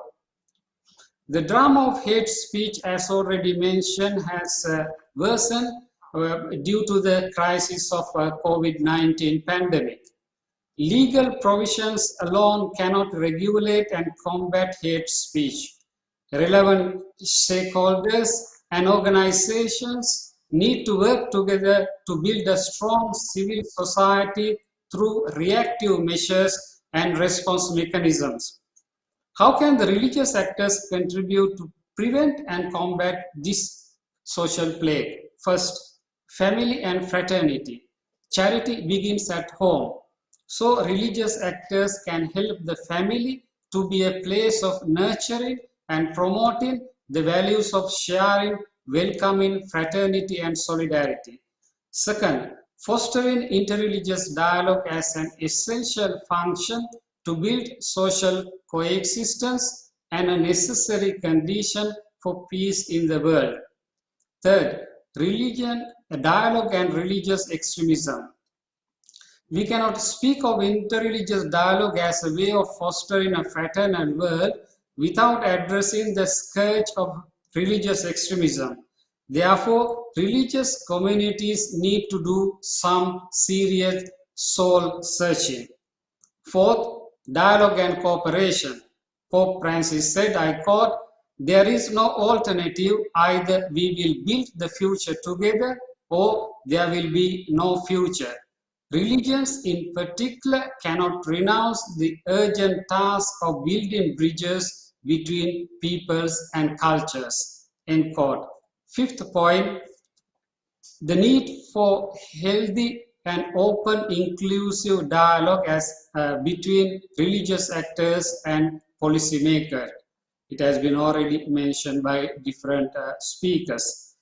Then the sixth one, dialogue and education. United Nations Strategy and Plan of Action on Hate Speech 2019 encourages using education as a tool for addressing and countering hate speech. In the same way, promoting the initiative of a global compact on education, Pope Francis highlights that, I quote, Religions have always had a close relationship with education to advance universal fraternity. End quote. Seventh one, dialogue and social communication. Those who work in the field of social communication have the duty to put themselves at the service of truth and to broadcast information, taking care to promote a culture of encounter and openness to others with mutual respect and diversity. Tackling online radicalization is the responsibility of all. 8-point dialogue and migrants.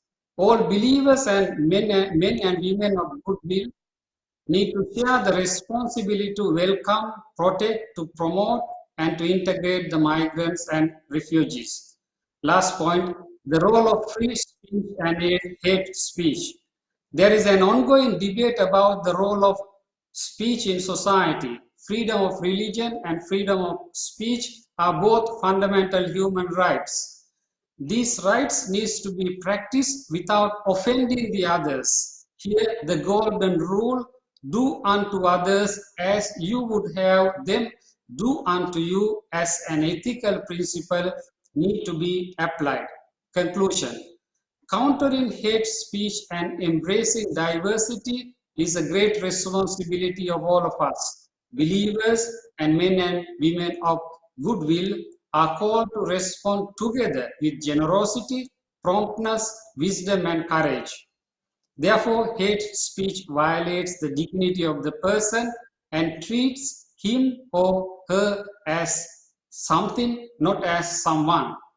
Here, we need to recognize the praiseworthy efforts of some countries, international and local organizations, and communities for their hospitality, fraternity, solidarity, and struggles concretely expressed to prevent and combat this social menace.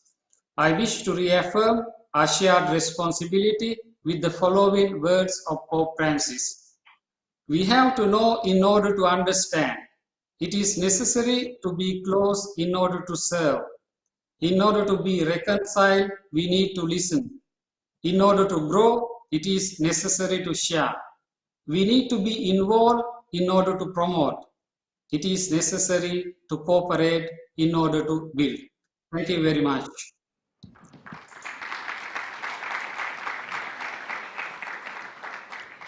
Thank you, Reverend Monsignor Indunil.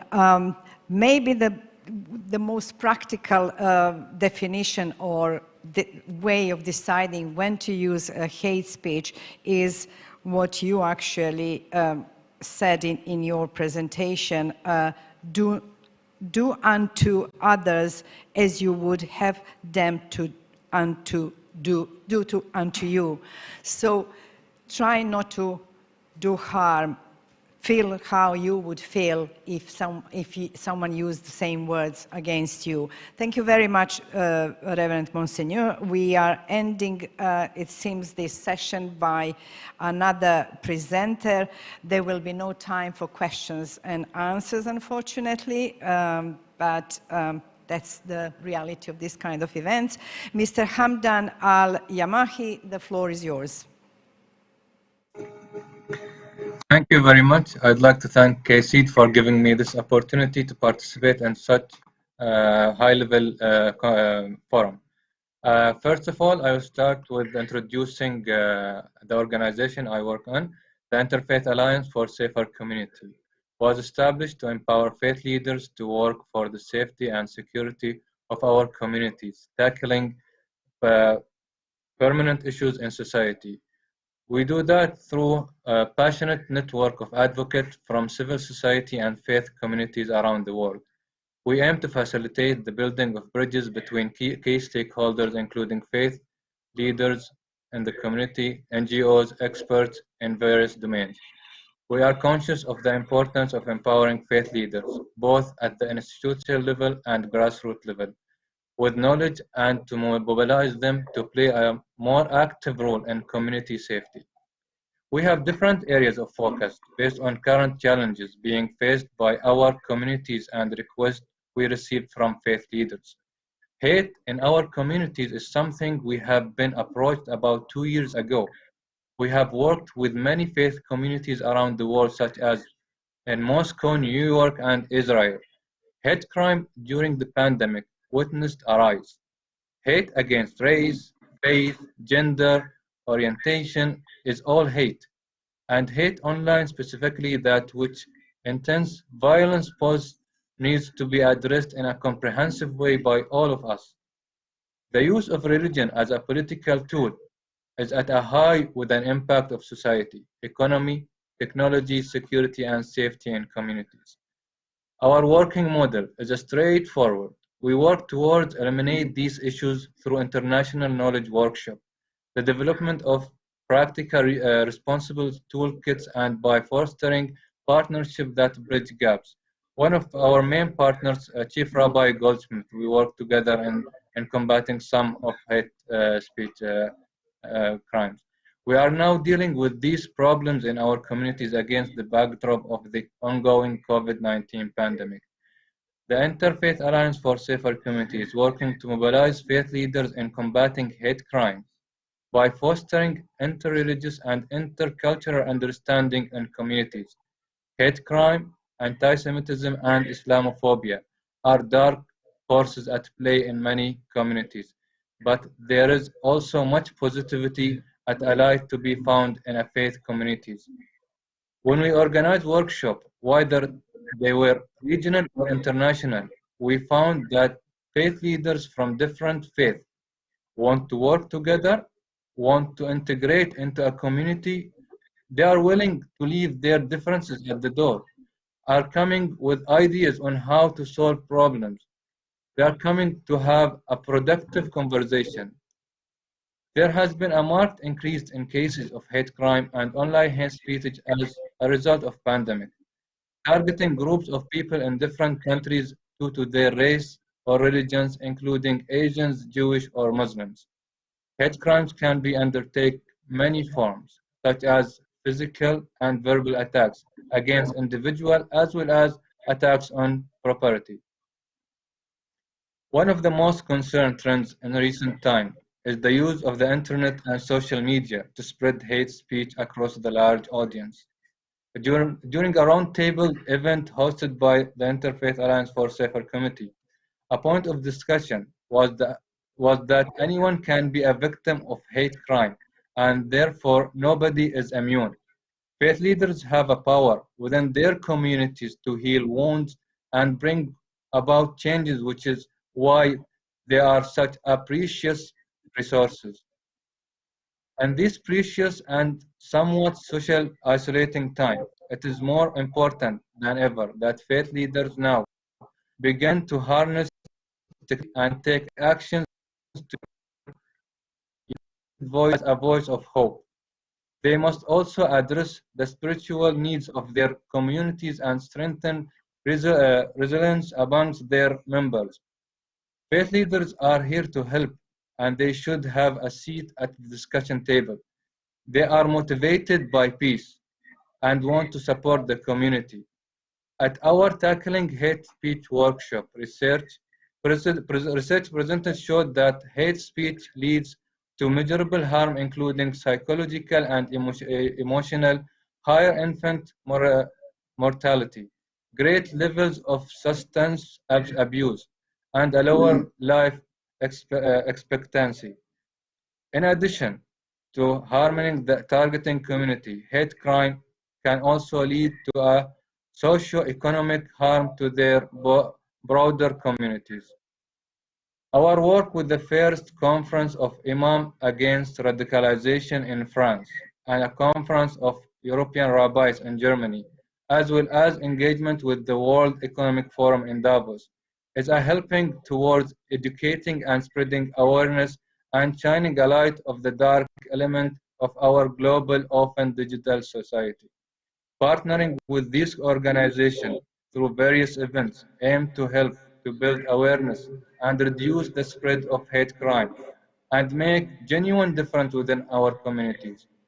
For too long, we have followed a top-down approach to resolve our problem. Mr. Yamahe, I'm Yes. sorry for interrupting you, but we agreed we would all talk maximum 7 minutes. Yeah, If sorry. you can I'm wrap up finished. your presentation, it would be great. Yeah, Thank you. I'm finished. Yeah, social cohesion and stamping our hate within society will not be an easy task to achieve. Different community parties have an aligned goals and beliefs. It is important that things to remember is that we must all put together. Give and take is a vital when it comes to diverse group of people living together harmoniously. Thank you very much.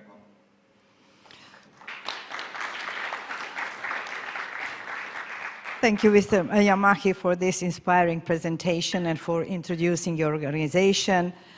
Just one of the points, important points from your presentation, hate against ethnicity or religion or gender or any minority group is still hate. With this, I would like to end this, unfortunately, series of presentations instead of a discussion, but there is a coffee break. We can continue talking. Thank you for your attention. Thank you, Rabbi, for being with us. Thank you for other speakers for joining us online, and hope to see you soon in much more positive discussions about our successes in combating hate speech. Thank you.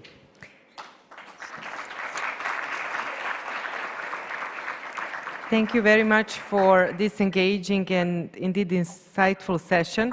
We believe that this has paved the way for further discussions today, and many thanks for doing so. Before the coffee break, quick announcements, 2 announcements. There will be a PCR test for those who registered exactly noontime at the hospice. And before we end, I would kindly ask our colleague Robert to announce a group photo. Robert.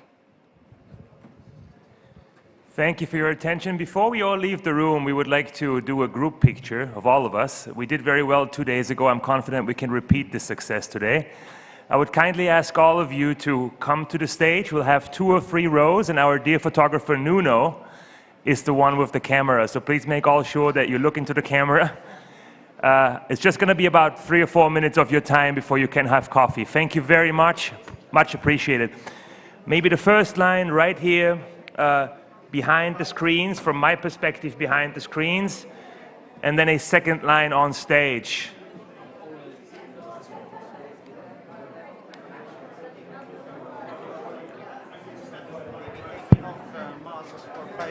For the group picture, you may please remove your masks for 5 seconds if you feel comfortable to do so. If you don't, you can also leave them on, of course.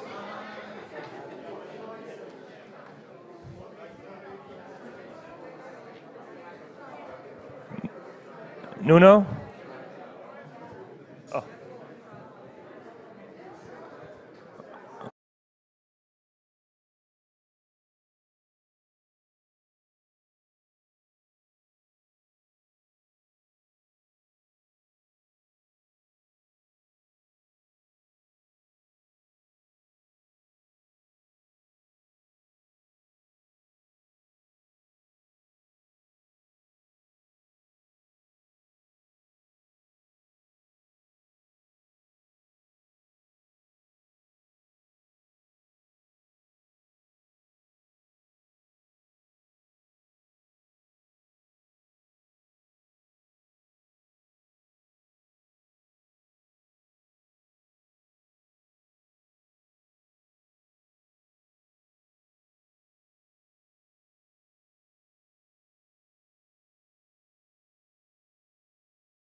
Welcome back. We hope you had nice conversations during the coffee break. Our next session is a plenary that is called Bridging Divides in European Society Through Inclusive Partnerships and Sustainable Interventions, and is dedicated to present the input paper for the high-level dialogue on social cohesion that was written by Dr. Friederike Mead, that will be commented by several experts. So without further ado, we ask our very own Robert Templer, the director of the Programs Department at the International Dialogue Center KAICIID, to proceed together with his commentators. Hello, everybody. We are unfortunately running a little bit late, so I'm afraid we're going to have a slightly compressed program. We have a very eminent and quite large panel, so I would urge everyone to be fairly succinct in their comments. I would just like to take one small moment to say, on behalf of all of my colleagues at KAICIID, a great thank you to our Secretary General. He does an extraordinary job on a daily basis. We witness his immense hard work and dedication every day, and we would like to say thank you. And to he's not unfortunately in the room because as always he's juggling about a dozen different things today, but I would like to publicly thank him for all of his work.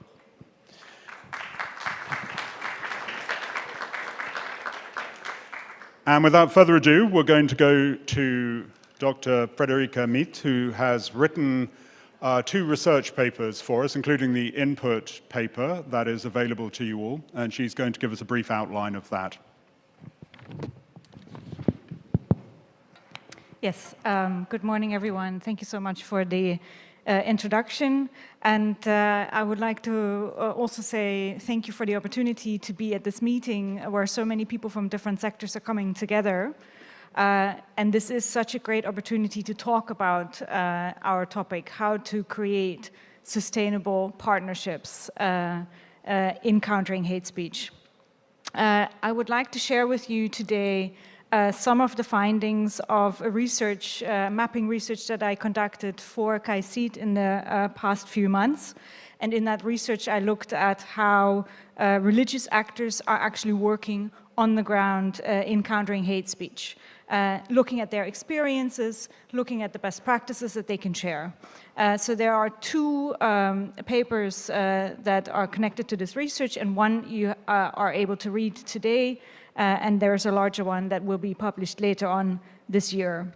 By way of introduction, I would like to recapitulate on a couple of challenges in the fight against hate speech, with the danger of being a little bit repetitive, but it also shows the complexity of the issue. Hate speech remains an incredibly complex and a very cross-cutting phenomenon. It makes it very hard to define it. It has to be redefined in every specific context where we're working on hate speech with different actors together. And that also has consequences in practice that we have also seen in the past 2 days at this conference already, so that when different actors are coming together to discuss hate speech, a lot of energy is also spent in discussing what are we actually talking about, what actually is hate speech, can we agree on that? So that is a challenge that remains. Another challenge that will persist in the fight against hate speech is that it is a very difficult to regulate on policy levels and on and regulating in, for example, working together with tech companies. There's always this balance that needs to be met, as many speakers have already said today, between allowing free speech, allowing freedom of expression, freedom of religion, but then also combating hate speech. More concretely for religious actors, there are also a range of practical challenges. And KAICIID has done a number of consultations this year asking for the needs of religious actors in the fight against hate speech. And many have expressed a need that they need to feel better equipped in the fight against hate speech, but I also want to acknowledge the frustration that was shared in some of these meetings, especially when it comes to hate speech that emanates from within religious groups. So there's also a lot of frustration of religious leaders in how to find better ways, how to combat hate speech coming from their communities. All of this means, all of these complexities of hate speech means that it is a problem that needs to be tackled on several dimensions, and we have to focus both on the policy level. It is incredibly important to work on the policy and regulating level, but also to look at these bottom-up ways of increasing social cohesion, so that we can increase society's resilience in the face of increasing polarization and of increasing hate. So in other words, hate speech is one part of the problem. The other part of the problem is that we have to ask ourselves, why are people listening to hate speech? So it's those two dimensions. And the research has shown that religious actors are working in many of these different areas on countering hate speech. Some are addressing the phenomenon directly, and some are working on this wider social context in which hate speech occurs. And I want to give you just a few examples. Of course, I can't go into much detail here. Some initiatives have done great work in monitoring and analyzing the hate speech that is directed at them, both in collaborations but also on the organizational level. And those initiatives have shown that the more you understand the hate speech that is directed at you, when it happens, how it happens, the better you can plan responses and think about the needs that you, that you require to fight this. A lot of initiatives, both by religious actors and organizations working closely with religious communities, are focusing or offering education and training to counter hate speech. There are a lot of materials, very well done materials available, how to do counter speech campaigns, how to create alternative narratives. And a point I would like to particularly mention here is trainings on religious literacy that some initiatives are offering.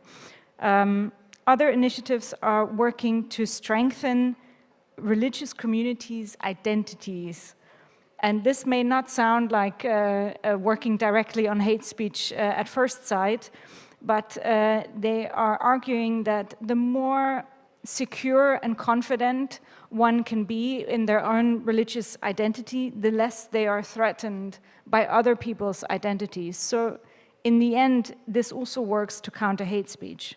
And other initiatives are working on reflecting about the power of language and the power of communication. Especially, and this is especially true for religious leaders, as we've also heard a few times this morning already, religious leaders are working through communication.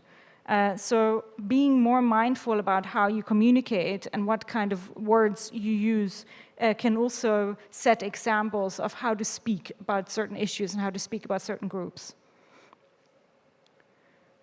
There are three areas that I would like to highlight in the remainder now of my input on where policy making should focus on, particularly given the current situation. The first area would be to think about how to create and to support successful cross-sector collaboration, and to really think about what makes partnerships meaningful and sustainable. And why does this need to happen now? There are more organizations, there are more actors who would like to engage in countering hate speech activities. So now we are at a time where more coordination is needed, and to also make it more effective. And the questions for policymakers here is particularly how to make them sustainable, but also how to have clear goals and have clear purposes of such collaboration, that they can also be sustainable. A second priority area to focus on is and remains changing narratives, focusing on narratives. And why is this important at the moment? It's because also the threats are increasing.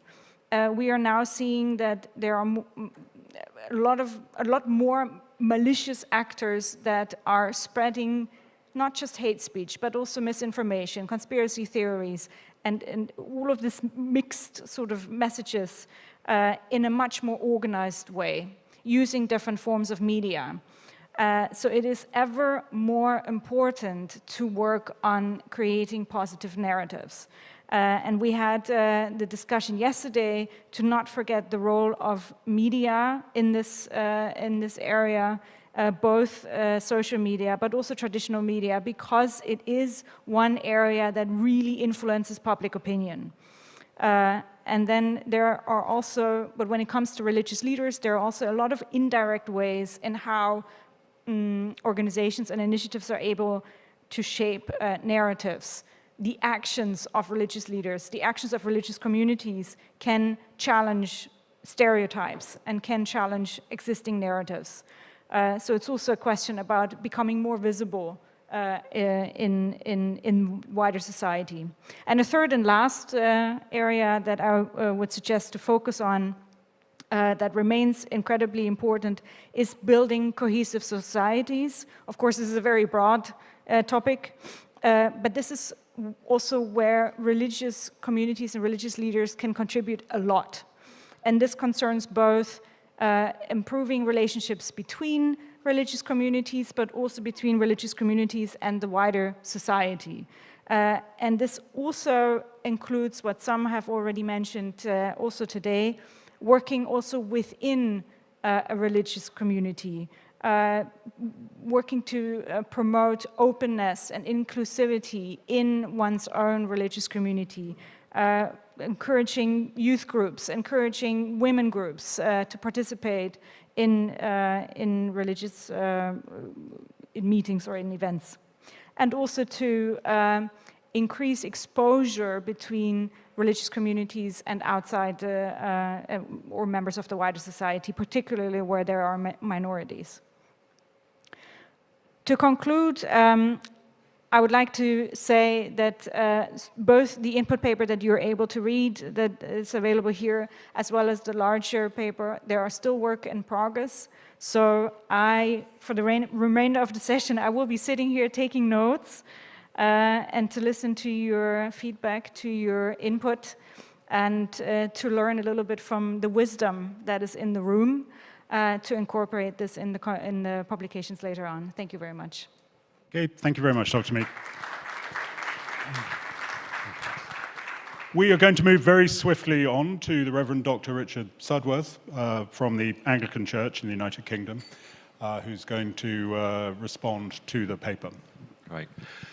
Thank you, distinguished guests. Dr. Meek, thank you for your paper. There is much to be welcomed and to challenge all of us to considered action. I note Dr. Meek's assertion that no one solution will be sufficient, and that a range of approaches, collaborations, and timescales are needed to shape our approach to hate speech. Picking up on the point that has been made frequently over this last 24 hours, that hate speech is difficult to define, in my response, I would want to identify and distinguish hate speech that threatens violence and intimidation, for which the laws in our respective countries should be able to respond. One of the vagaries of social media and the anonymity that it affords so many people is that too often threats can be made against individuals and groups with impunity. In my own context in the UK, after the tragic murder of the Member of Parliament David Amess last week, I know that there is pressure to force social media companies to prohibit anonymous posts. But once we move away from the obvious arenas of legal sanction and social media regulation, we are on much more uncertain and unpredictable ground. What one person regards as hate speech may well not be such for another. In our febrile world of instant messaging, offense can come in many guises. Context and specifically power relations are all factors in what we may regard as hate speech. The UN definition that we have heard already mentioned refers to sentiments that are simply demeaning. And when taken in isolation, I wonder that we need to be careful that we avoid becoming a kind of informal police on these matters. Let me show you, and I hope it comes up on the screen now, a cartoon that recently appeared in the Times newspaper of London. On one side, there is a figure of Voltaire, that symbol of modern liberalism. Liberalism that very easily contains its own illiberalism. The quotation reads, "I do not agree with what you say, but I will defend to death your right to say it." On the other side is the fictional figure Volatile. "I do not agree with what you say, and you will die if you don't say I'm right." The ultimate symbol of illiberalism, or the keyboard warrior. Certainly in the UK, whether we are talking religion, sexuality, gender identity, race and ethnicity, to name just a few issues in which our discussion on religion needs to be put in context, there too often seems to be a binary debate between free speech on the one hand and varying forms of the denial of speech, whether through violent or other means, on the other. Cancellation being one word that I use with some judiciousness. This binary oppositional approach has echoes of what the Roman Catholic political philosopher Charles Taylor describes as buffered selves, debates between selves that bounce off the two protagonists without any progress or meaningful solution. Taylor contrasts this with an approach he describes as porous selves, where we begin to engage, treating the other human, with proper seriousness, and where both parties change, even when they may still disagree on some fundamental matters. It's this kind of engagement that I would want to affirm as a particular gift of religious communities to the challenge of hate speech. I present this with a conviction that religious beliefs, a horizon pointed towards and determined by God's providence, ought to give us a stronger sense of security, and I note Dr. Frederica's points on this, to risk the verbal and written barbs of others. Let me illustrate this with an example. On Easter Day of this year, during the festival that Christians hold as the most important in our calendar and central to our identity, when we believe that Jesus Christ was resurrected from the dead, a celebrated atheist academic and TV presenter tweeted this: "Just a little reminder today, dead people don't come back to life." Note that this was on Easter Day, when millions around the world will be celebrating in churches. It was insulting, insensitive, and definitely demeaning. What ensued was the typical pile-on of social media responses. In the red corner, supported tweets that weighed in on the ridiculous and irrationality of religious faith. In the blue corner, outraged Christians suggesting that this professor and celebrity should have her tweet taken down and be banned from presenting on television. This is an example of buffered selves. The Archbishop of Canterbury chose to write to her, apologizing for the weight of negative Christian responses and reaching out to her pastorally as someone in public life who was suddenly in the firing line. This is an example of porous selves at play. I think back to early summer of this year and incidents in Jerusalem and the Gaza Strip that rightly outraged many across the world, but also occasioned an explosion in hate speech online across our faith communities. I was involved in a number of private discussions when we tried to move the debate beyond the mutual rhetoric and insults to something where we had deeper shared understanding so that the nature of our discourse could be much more responsive to the other. Again, even if there were still huge differences in political opinion. I recall one moment when a British Muslim was asked what came to mind when she heard the phrase, "Free Palestine." Her reply relayed something of autonomy, self-determination, democracy, security, stability, safety from attack. A British Jew was asked what she heard by the words "Free Palestine." Her reaction was the end of a Jewish state, relatives in Israel with no home or even killed, no safe country to go to if anti-Semitism got worse. What we suddenly had was an exchange where both parties began to understand each better. I welcome the proposal for greater religious literacy and widened participation of religious actors, but I also want to challenge us who are religious to the serious work of humble engagement with those that sometimes challenge, accuse, insult, and even offend us, to do the hard work of encounter. In the cultural wars we live in now, it's a gift of our religious traditions to be secure in practice and belief that we can model this to others. Thank you.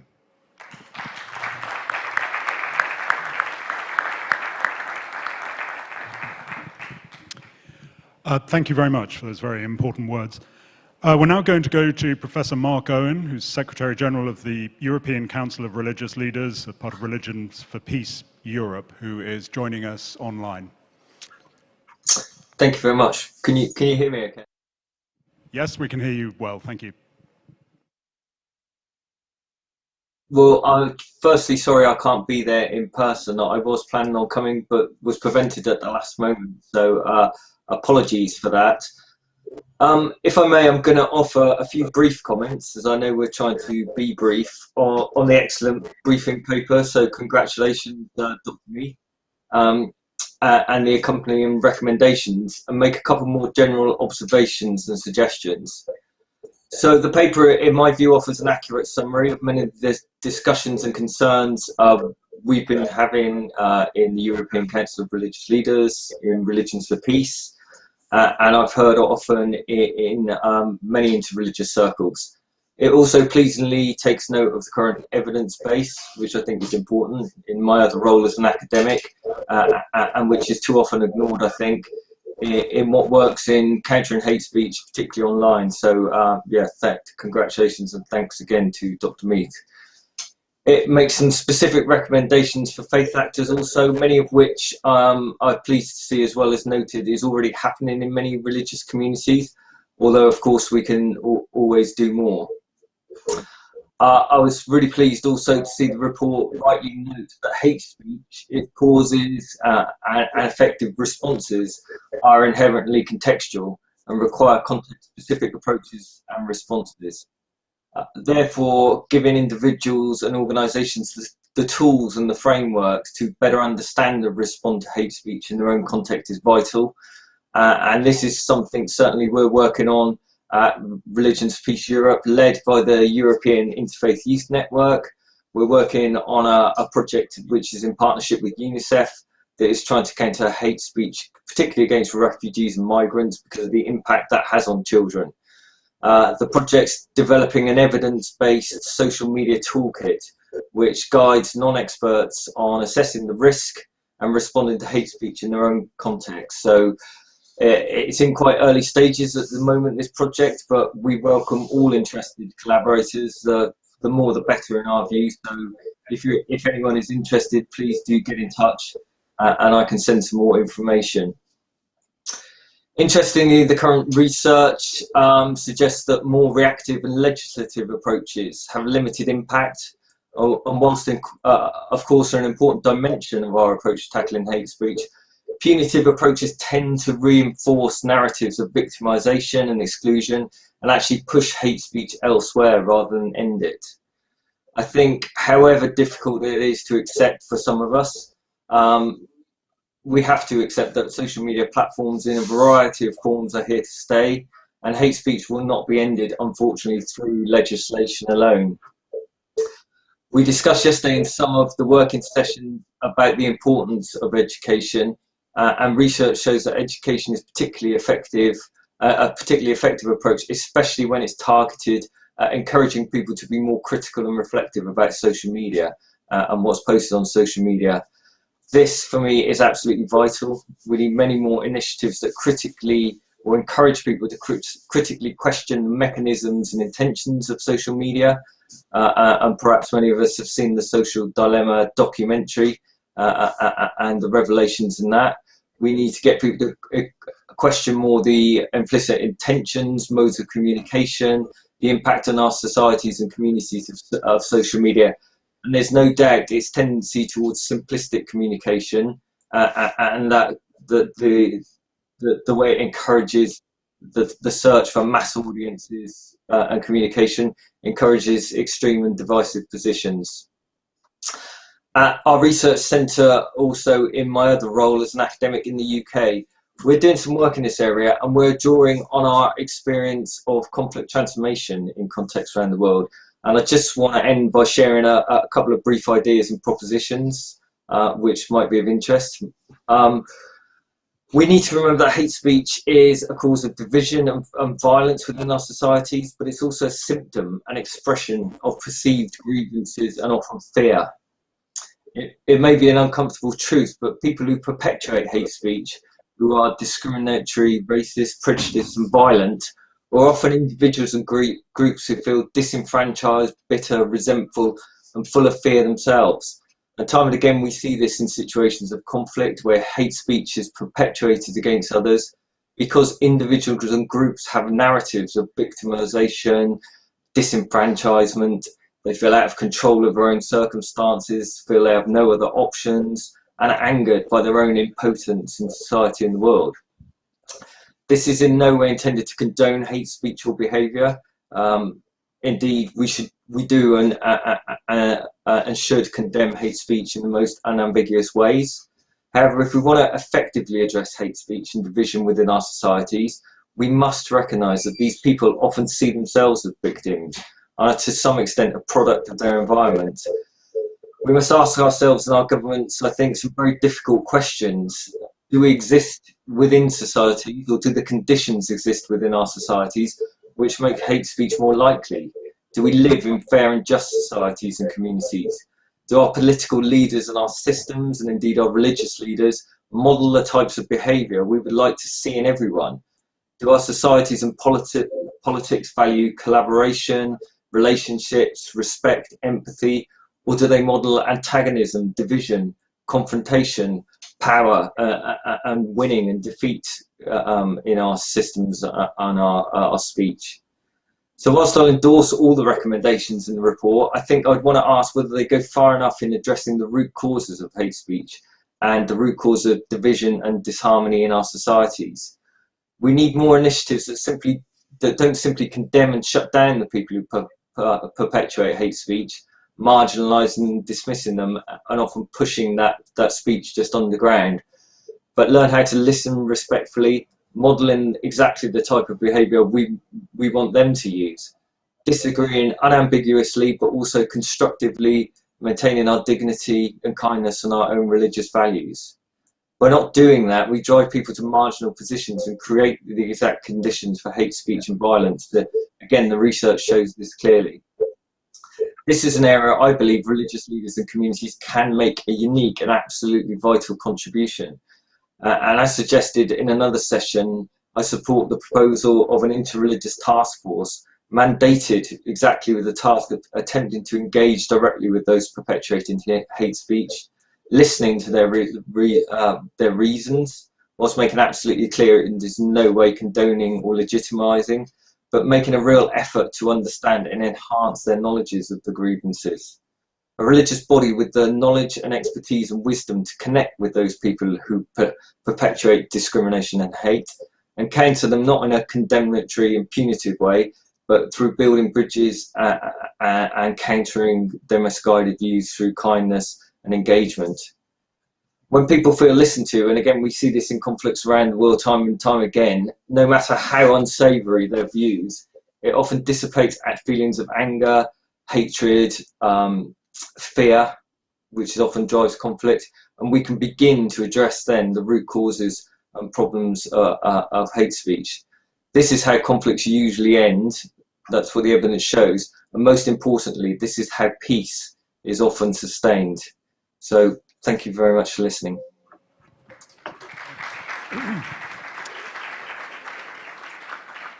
Thank you very much. I think some very important suggestions there. We're now going to turn to Sheikh Dr. Al-Qadri, and please go ahead. Thank you. Bismillah ar-Rahman ar-Rahim. Distinguished guests, first of all, I'd like to thank KAICIID for inviting me to participate in this very important dialogue. We all know from experience and knowledge the devastating impact hate speech and hate crimes have in our societies. How hate speech can create division, radicalize a person into thinking and acting in a us versus them narrative, and lead to aggression, discrimination, and dehumanization of others. And it is this dehumanization that then can lead to violence. I want to start with saying that I believe that faith communities, minority communities, while they have and usually are on the receiving end, they also could be perpetrators of hatred, bigotry, and racism. And this is because no community, no faith community is really immune to radicalization. Our Jewish communities can be Islamophobic. Our Muslim communities can be anti-Semitic. Anti-black racism is a huge problem in some Arab communities. Even within Pakistani and Indian societies, there is a complex complexion discrimination. Within Europe, some Muslims can be worst perpetrators of homophobia. Within Ireland, many new migrants that chose to make Ireland their home blindly adopted anti-traveler racism, which is very prevalent in our society there. So I believe that as faith leaders and as people that believe in accountability in a higher power, that while we demand our rights, we also hold ourselves socially, politically, and spiritually accountable. A multidimensional approach is required to tackle hate speech. And firstly, a sincere and honest reflection from all of us is required. This multidimensional approach should be from a legal, educational, and social angle. Many countries in Europe do not have hate crime legislation.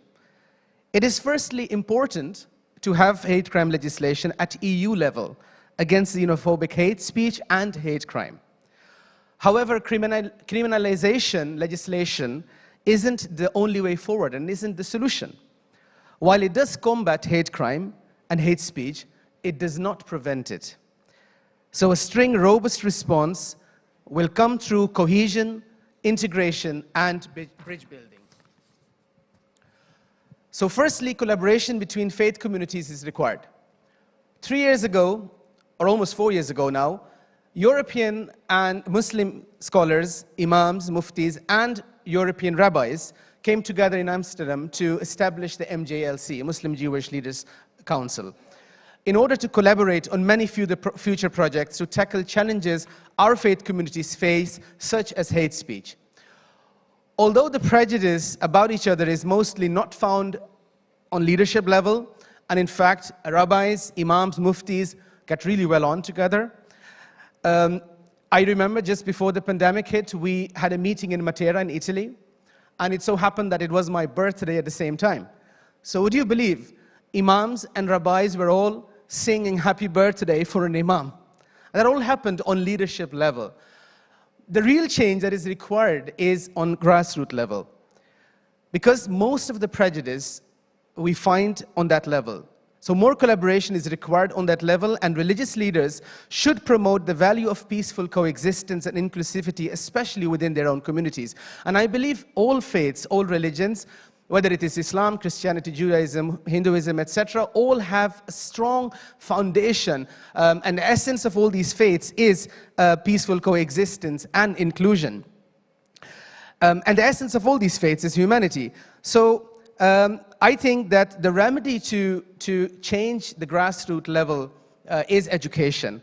So once we know more about each other, we will get rid of the misconceptions and the fears that we have about each other. So as faith leaders, firstly, we need to educate our own faith communities.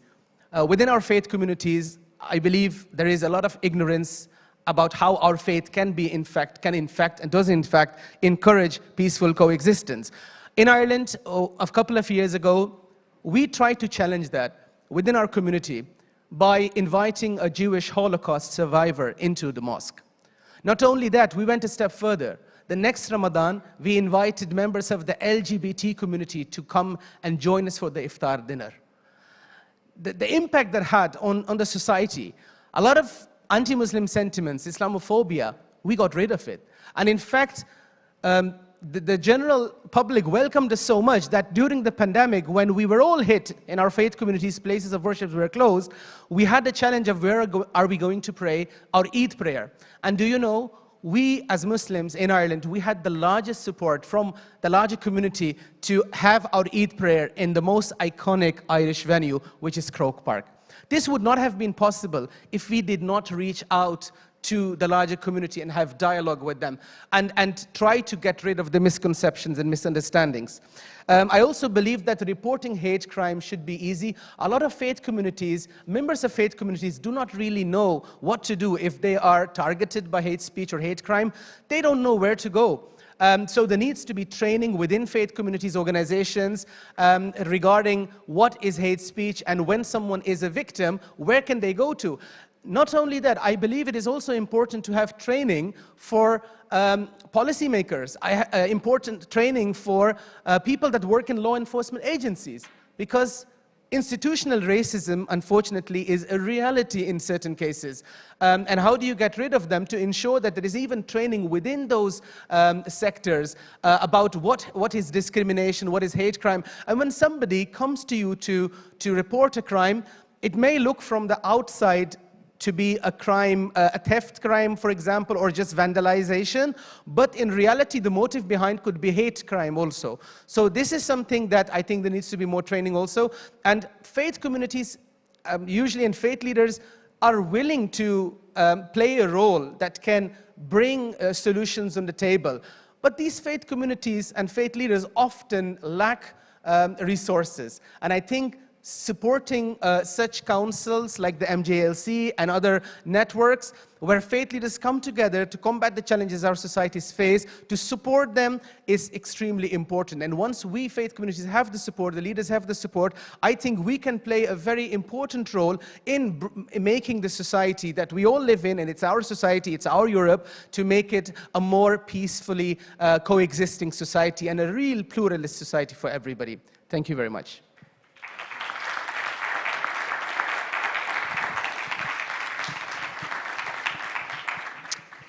Thank you very much. We're now going to go to Professor Regina Pollack, who is the personal representative of the OSCE chairman person in office. Yes. Dear Excellencies, dear Eminences, ladies and gentlemen, greetings from Vienna. I'm really sorry that I cannot participate in real life. Thank you for the invitation, however, and also congratulations to the great research results from Mrs. Mead. Hate speech and hate crimes continue to be a concern in the OSCE region as its latest hate crime reporting documents. In particular, the COVID-19 pandemic has resulted in numerous instances of stereotyping, racist scapegoating, and stigmatization. The pandemic fueled hate-motivated attacks and various forms of online intolerance and discrimination, and incited to violence and discrimination against vulnerable groups and minorities, including religious communities and their observants. These worrying developments also threaten the social cohesion of societies, they damage trust and solidarity, and are toxic for democracy and human rights. Thus, the pandemic has added new layers of complexity to address and combat these phenomena, also for the OSCE, whose participating states in their commitments have strongly condemned racism, xenophobia, and have regularly committed to combat hate crimes. As the OSCE participating states are aware that a state cannot create and sustain a culture of respect for diversity only by itself, they stress that among many stakeholders, also religious communities and faith-based organizations have an important role to play as part of the OSCE's comprehensive efforts to address intolerance and discrimination and to combat hate crimes. In particular, the OSCE recognizes the importance of promoting and facilitating open and transparent interfaith and intercultural dialogues and partnerships. Regarding countering hate speech while respecting the freedom of expression, let me stress some aspects I consider important to strengthen the cross-sector collaboration between religious and belief actors and the OSCE. Religious and belief actors, including religious leaders, are essential collaborators for the OSCE, as they are often important influencers and accepted as moral leaders in their communities and sometimes also in their societies. They can speak out and condemn hate speech while respecting the freedom of expression, and they can respond to intolerant and hateful ideologies. With their positive messages and alternative narratives, they can foster mutual respect and understanding and can strengthen inclusive and cohesive societies.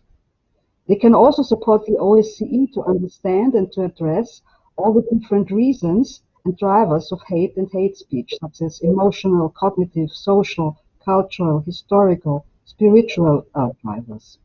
Based on their convictions of the equality of all human beings, they can contribute to a peaceful coexistence among individuals and communities from different religions, beliefs, and cultures through interreligious dialogues and partnerships, both in words and deeds.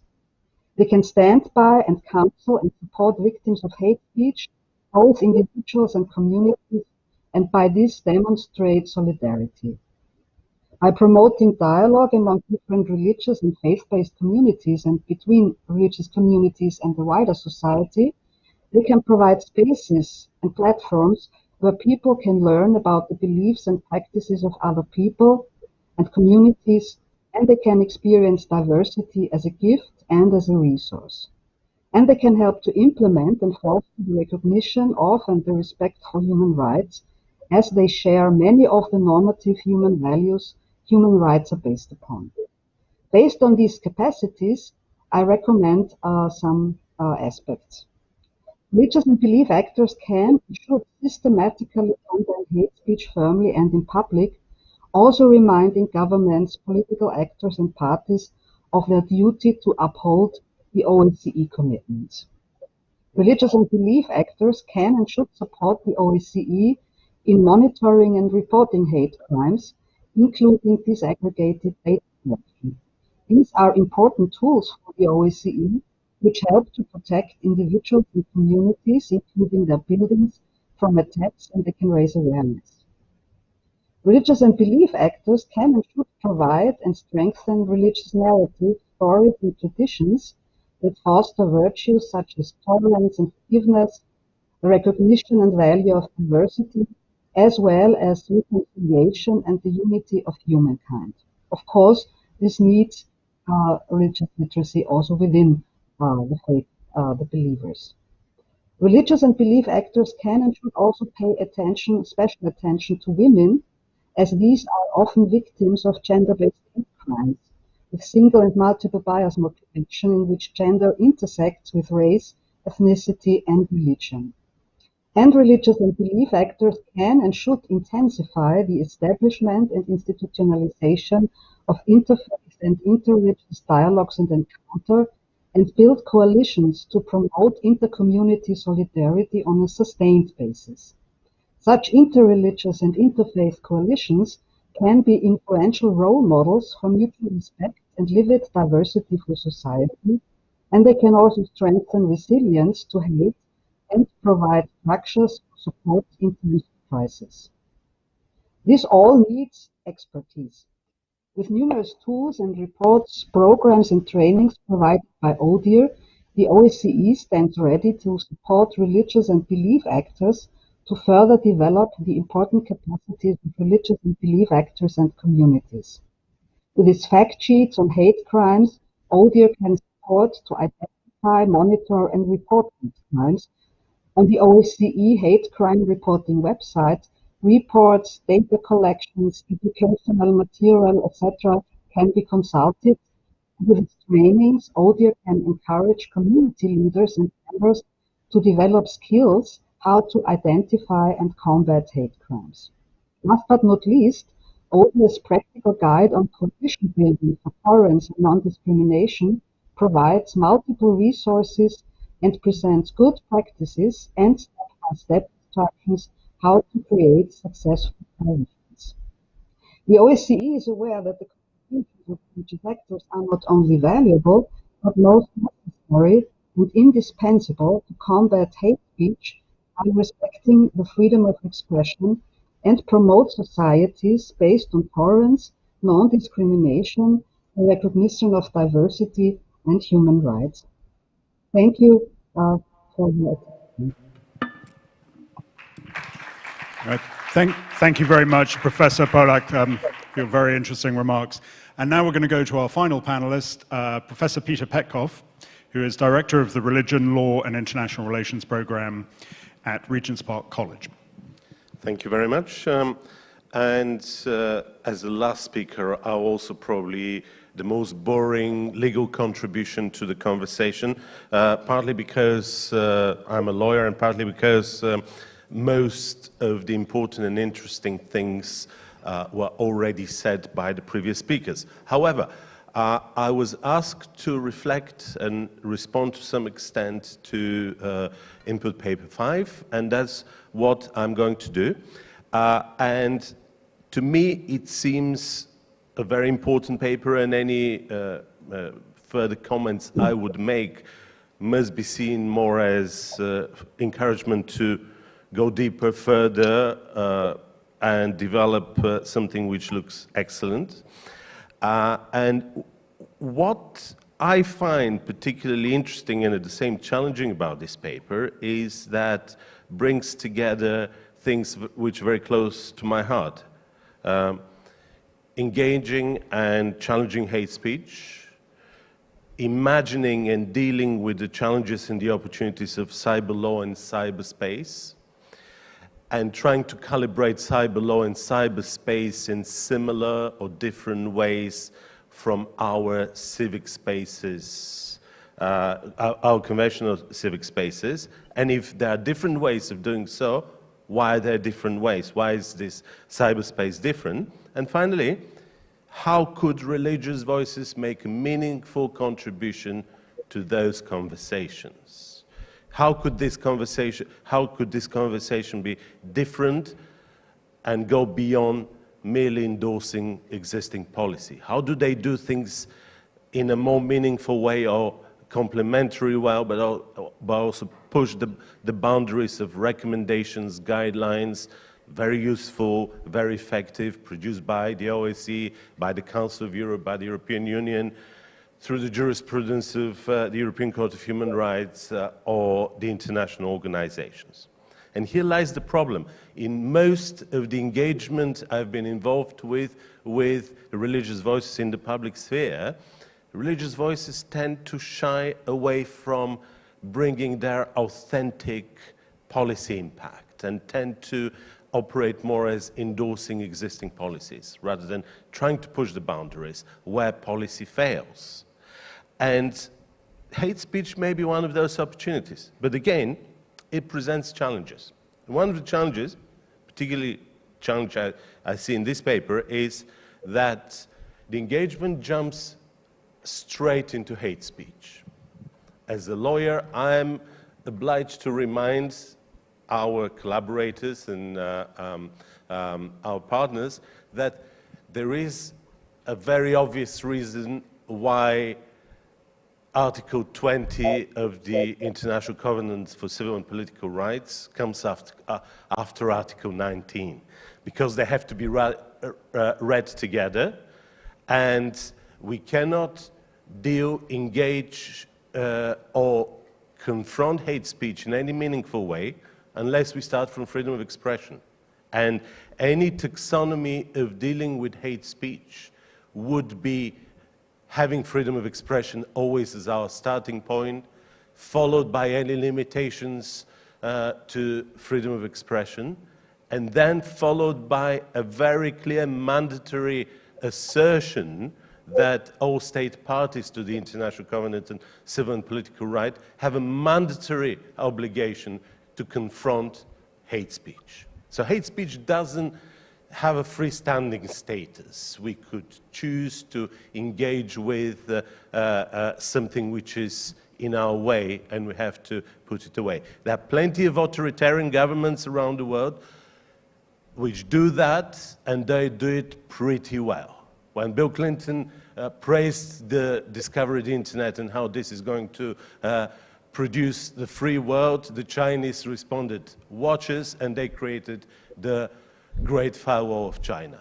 And we now live in the world which is divided between the one extreme of US approach to freedom of expression through the First Amendment and the Great Firewall of China, with Europe sitting in between and increasingly looking like a swinging state moving in one direction or another. Now, what could the religious voices do about this? Well, firstly, any meaningful policy engagement would involve a very meaningful understanding of why religious voices engaging with policy. How do they fill the blind spots which policymakers create by not engaging fully with hate speech? There are some very positive initial steps, but a better understanding of actually the taxonomy, the starting point of freedom of expression is critical, and many religious voices are lagging behind, partly because historically religious voices had a very problematic relationship with freedom of expression. And this is one thing we have to urgently engage with and confront if we have to have a meaningful engagement with hate speech.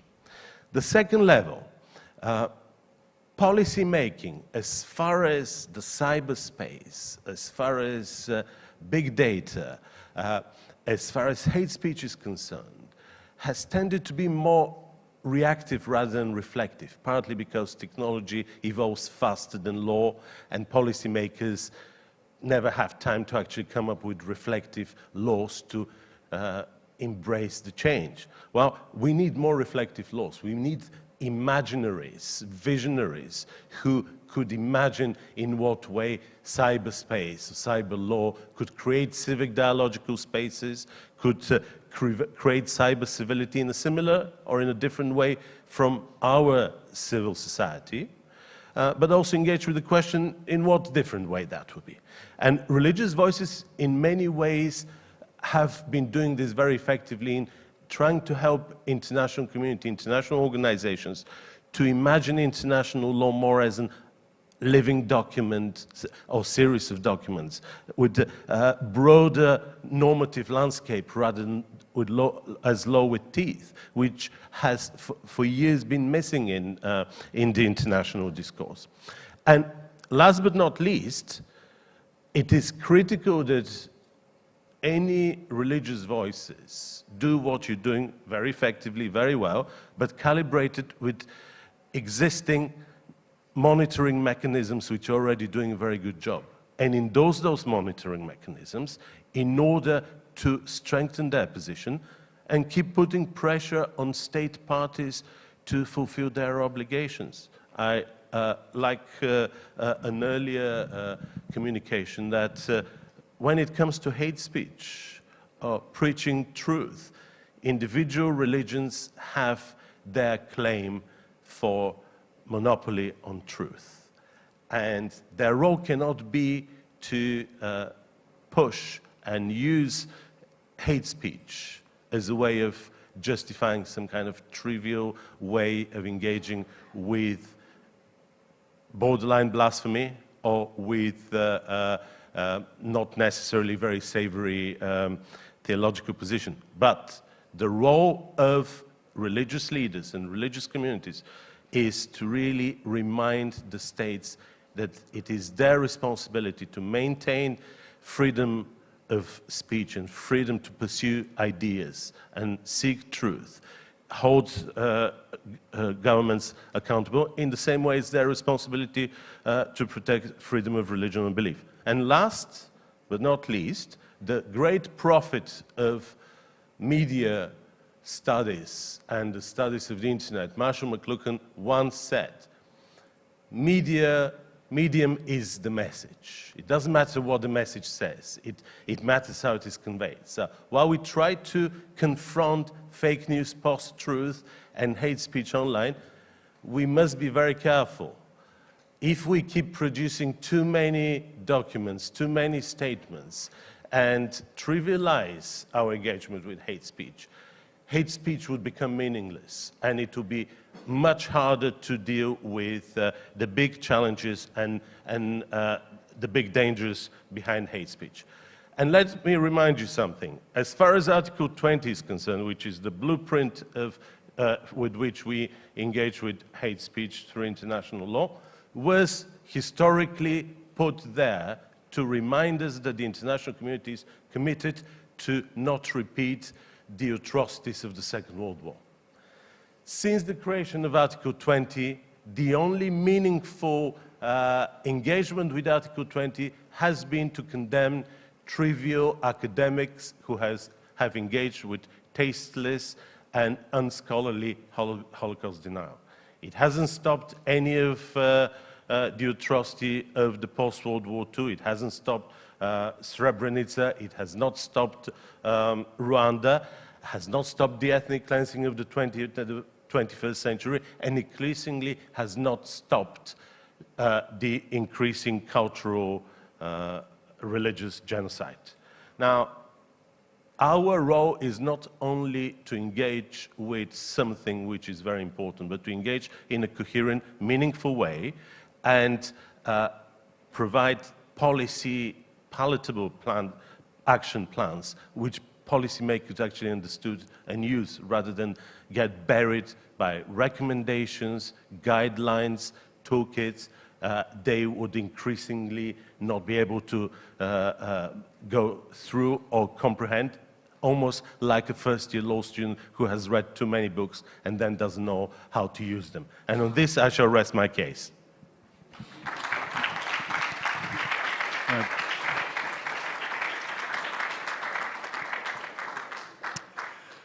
Thank you very much, and a salutary message on not burying policymakers with too many recommendations, but really refining them into the most effective messages that we can deliver, and that's what we hope will come out of this meeting and our engagement in the future. We do have a question from the online audience about religious literacy and how we can improve that. How do we improve knowledge of each other's faiths, and how does that engagement help us? I wonder if any of the panelists would care to respond. Please go ahead. Well, since 2005, there has been a big conversation about how religious engagement with policy represents a very complex dialogue between legal and secular and religious legal cultures, and how the two perspectives enrich one another, and how in this process religious actors learn better that international human rights, international law is no longer seen as a competitive theology with which they have to engage apologetically. And this has been remarkable. Religious actors have learned much better and more effectively how to act and relate to the policy spaces. There is a lot more that could be done, but the transformation has been remarkable. The focus on religious literacy, in my view, has been problematic because it has put too much emphasis on the assumption that policymakers are basically religiously illiterate and they have to be enlightened. And some of the projects have been absolutely bombing. I mean, I've seen at least one which was developed by a foreign officer I'm not going to name in person, which was involving the diplomats with the most trivial and the most pointless process of understanding how religious communities work, rather than trying to engage with the most sensible aspect, which is how religion is a factor of policy formation, domestic or foreign, and how do governments, policymakers, diplomats, parliamentarians could leverage in relation to that. There are some initial stages of moving in this direction, but they have been disappointingly slow and disappointingly ineffective. We want to see more of that, and we want to see perhaps more of a coordination between various diplomatic academies which engage with that and exchange good practices. Some do it better, some do it worse. But just to give you an example, I was asked to update a text for one diplomatic academy about Eastern churches. And the text was a very long rant about how the Eastern churches understand the Holy Communion and how it's transubstantiation and this, that, and the other, completely esoteric, and absolutely no line about who are the leaders, what is the religious leaderships, where are the power bases, how you should engage with them regionally, internationally, and how would you build meaningful relationships. So there is a lot of investment in religious literacy, but I don't think that there is a real intellectual focus to calibrate it as something which actually delivers goods. Okay, thank you. We're going to go to Dr. Meach and then to Dr. Al-Qadri. I just wanted to make a quick intervention, because I think it's also a great question for this conference. How can we think about increasing religious literacy? And I just wanted to add a point that I found really enlightening in the research, that it is not just, religious literacy is not just about knowledge, it's also a competency. So it's not only knowing how religious communities work, and that doesn't only mean sort of knowing the scriptures, but it's also knowing about practices and how people live in their everyday lives. But this is also a competency in the way that religious literacy entails how kind of an ability to deal with one another, an ability to deal with people from another faith or non-believers.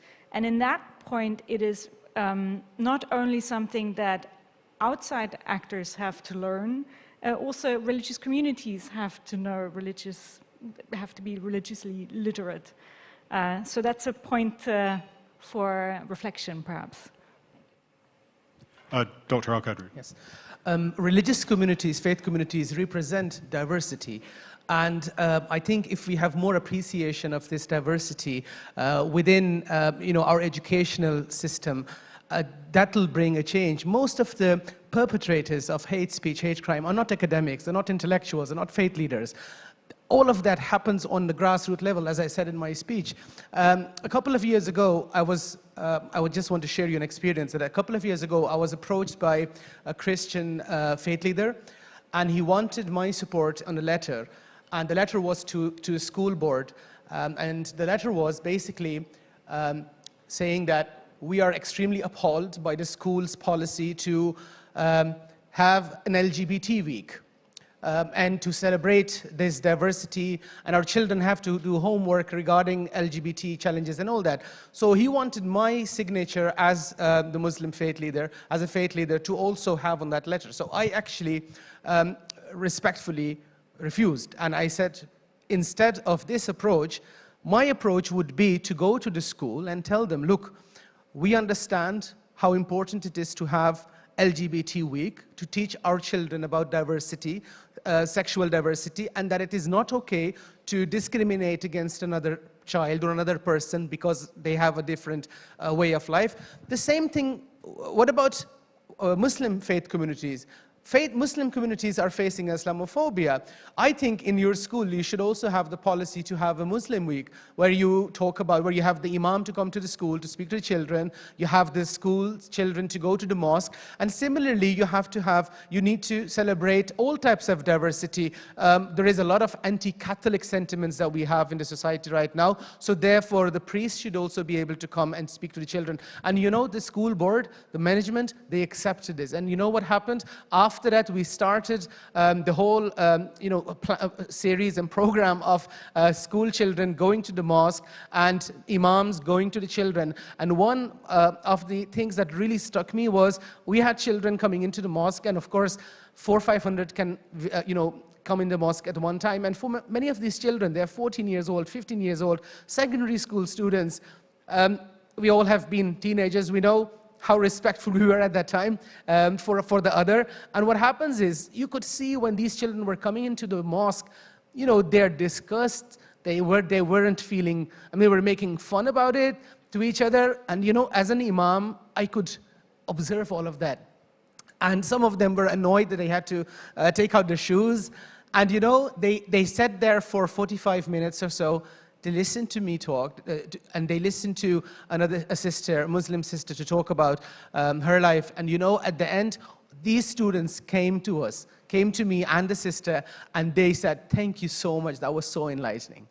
That is the kind of change that we had, that impact that we had. So I think religious literacy is all about starting from a young age and to teach about the other. It's not about religion, theology. It's not about what do Muslims believe in. It's about, look, this is their culture, this is the way of life, but at the same time, they're still like us humans. They have families and all that. Thank you so much. Okay. Thank you. Professor Barak, please go ahead. Literacy, I think there are two levels where we have to debate this.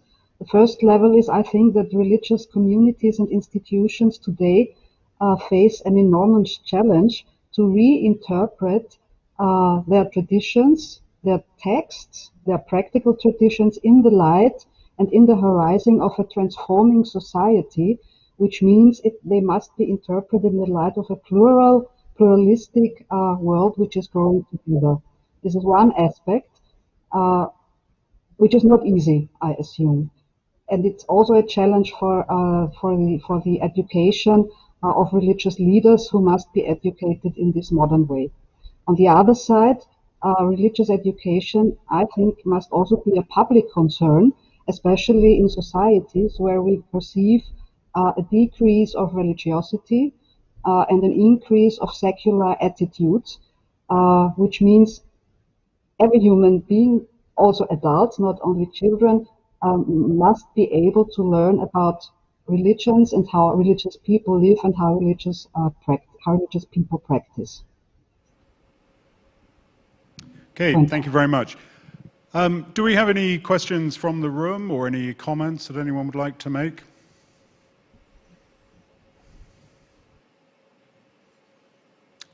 Certainly, gentleman over here.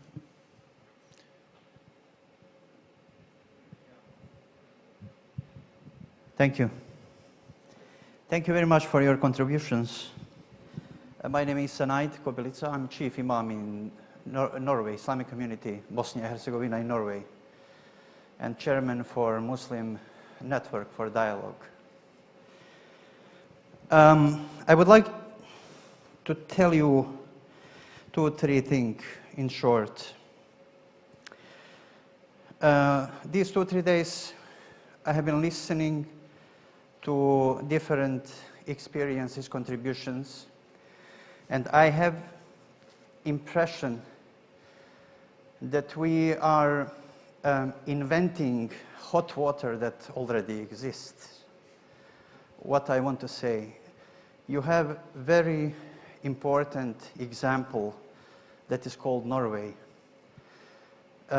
Comparing with other countries, European countries, in Norway, you know that we had some days ago, most probably they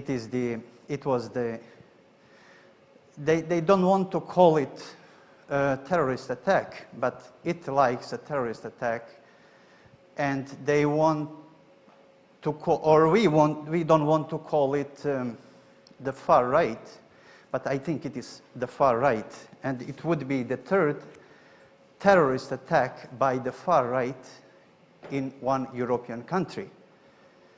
And the first one was in 2011, and it was a shock for many, but most importantly for politicians and for media.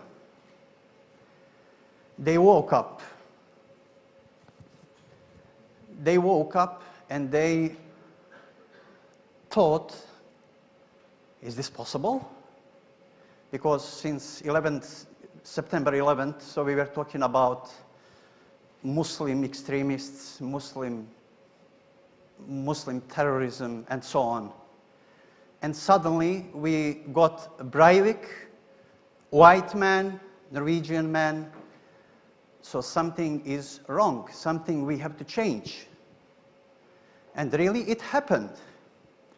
It happened 1 or 2 years later, but unfortunately we got quickly that the Breivik attacks happened.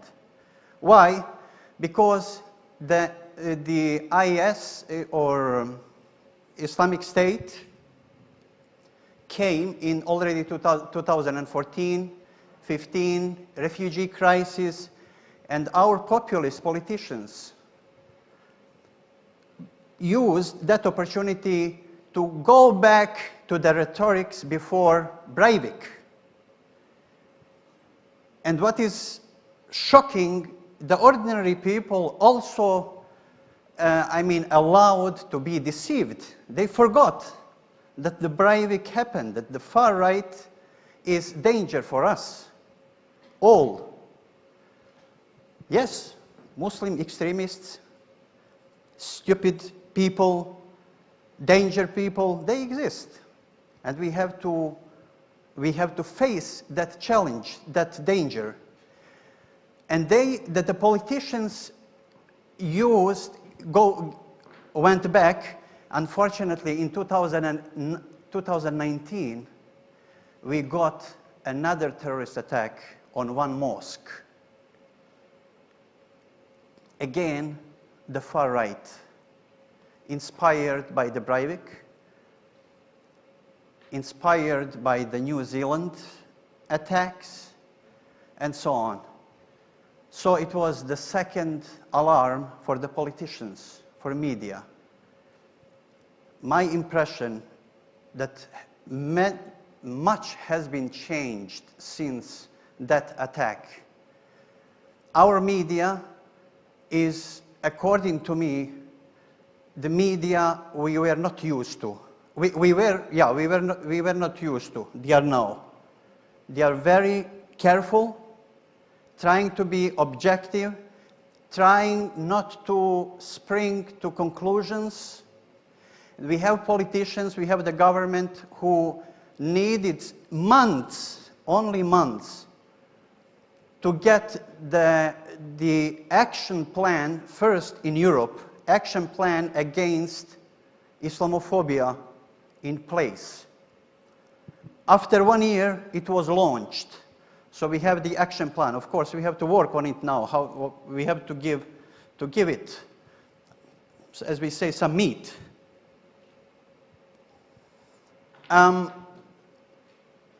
What we got, I just want to share this with you. I mean, it is okay to work on the grassroots level with mosques, literacy, education, and so on. But I think what we mentioned several times here, these 2 or 3 days, we have to get in touch with the policymakers, with the people who decide. We have to be, aggressive in terms of pushing those processes. In Norway, we have managed to do that since the Breivik. We have no problem to contact the cabinet of Prime Minister, our Prime Minister, and we meet her or him. We meet the intelligence service, we meet the police, and we talk often with them. We want them to do the job. They didn't take it seriously after 2011. They took it seriously after 2019. Because it is not only about the Muslim extremists. I just want to say this, Mark. Sorry, moderator. What we got in place after this 2019, we got the Ministry of Justice promise, and I think they do that now. For the first time, they started registering every incident of hate, attacks in their register. It's not only that we register it, and we have to do also our part of the job. We have to register it, every single attack, every single bad word, and of course, we can send it to them and they register it there. In our communication with intelligence service and police, we requested them, and I think they do it now. Please, okay, individual Muslims groups and so on, they are problematic. You should keep eye on them. Excuse me, I hate to interrupt, but I'm afraid we do have to wrap up our session shortly. But thank you very much for your very useful, very helpful advice on some of this. And I think Norway often leads the way in many policy areas, and so we have much to learn from that. But thank you very much. I would just like to give our panelists one sentence each, really, to summarize very rapidly their views or what we should focus on. Where do you think the policy priorities lie? Reverend Hudworth, maybe you'd like to start. Let me go back to the issue of religious literacy. I think one thing that can be learned, conscious of some of the reservations around the kind of religious literacy training that is out there, is that when we come as people from religious tradition, we come as whole people, and that many of our policy makers, politicians, don't realize that our faith is not like being part of a cricket or football club. It's not this little activity that we do one day of the week. We bring the whole of ourselves. And I think as we engage with hate speech and greater understanding across our differences and recognizing difference, that's a good starting point. Right. Thank you. Professor Owen, I wonder if you have any final thoughts to add. As I said earlier, the emphasis on education is hugely important for me, and also increasing our understanding of the causes. I think there's some evidence and understanding at the moment of the drivers of hate speech, but I don't think yet we clearly understand well enough exactly why it's being perpetuated, and certainly then how we go about addressing it and tailoring our approaches to different contexts. Right, thank you. Professor Pollack, would you like to make a last interjection? Yes, I have 4 short points. First, I want to stress the legal level. Implementing hate crime legislation in every state, I think it is most necessary. Then I want to stress the responsibility for religious leaders, both within their communities and in the political field. The grassroots level is important because it is the basis for an inclusive and cohesive society. I want to quote my colleague Kishan Manocha, in the spirit of learning and understanding the other. And I want to add one aspect. We have to look for the roots of hate, for the diverse roots, which is not only based on religious or ideological and identity politics questions, but also from economic and social conflicts we must deal with. We must understand it in a broader way to be able to combat hate speech and hate crime efficiently. Right. I'm afraid we have reached the end of this session. Apologies to the remaining panelists. But thank you all very much for fascinating contributions.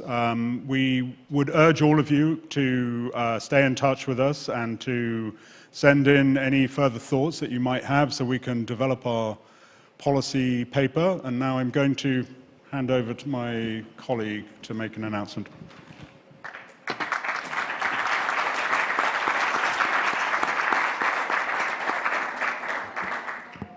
Thank you so much for that inspiring discussion. The topic of hate speech is indeed such a challenging topic, and I have the feeling that you have been able to flesh out a lot of aspects that need to be kept in mind. So thank you to our distinguished panelists for their contribution, and also to the audience, both virtually and physically, for their thought-provoking comments and questions. So I would just like to announce that our lunch break is taking place here on the same floor in Eduardo 7. Anyone taking halal or kosher food will find them signed. We will continue after lunch break with the panel discussion. I know the food can be succulent, but please don't forget to check in your room which chosen panel discussion is taking place, to dive deeper in one of the 4 aspects that we've been highlighting in our plenary session. So also in the attendee hub, you can see which track you have been signed up for and read the input paper that goes along with it. Enjoy your lunch, and thanks again.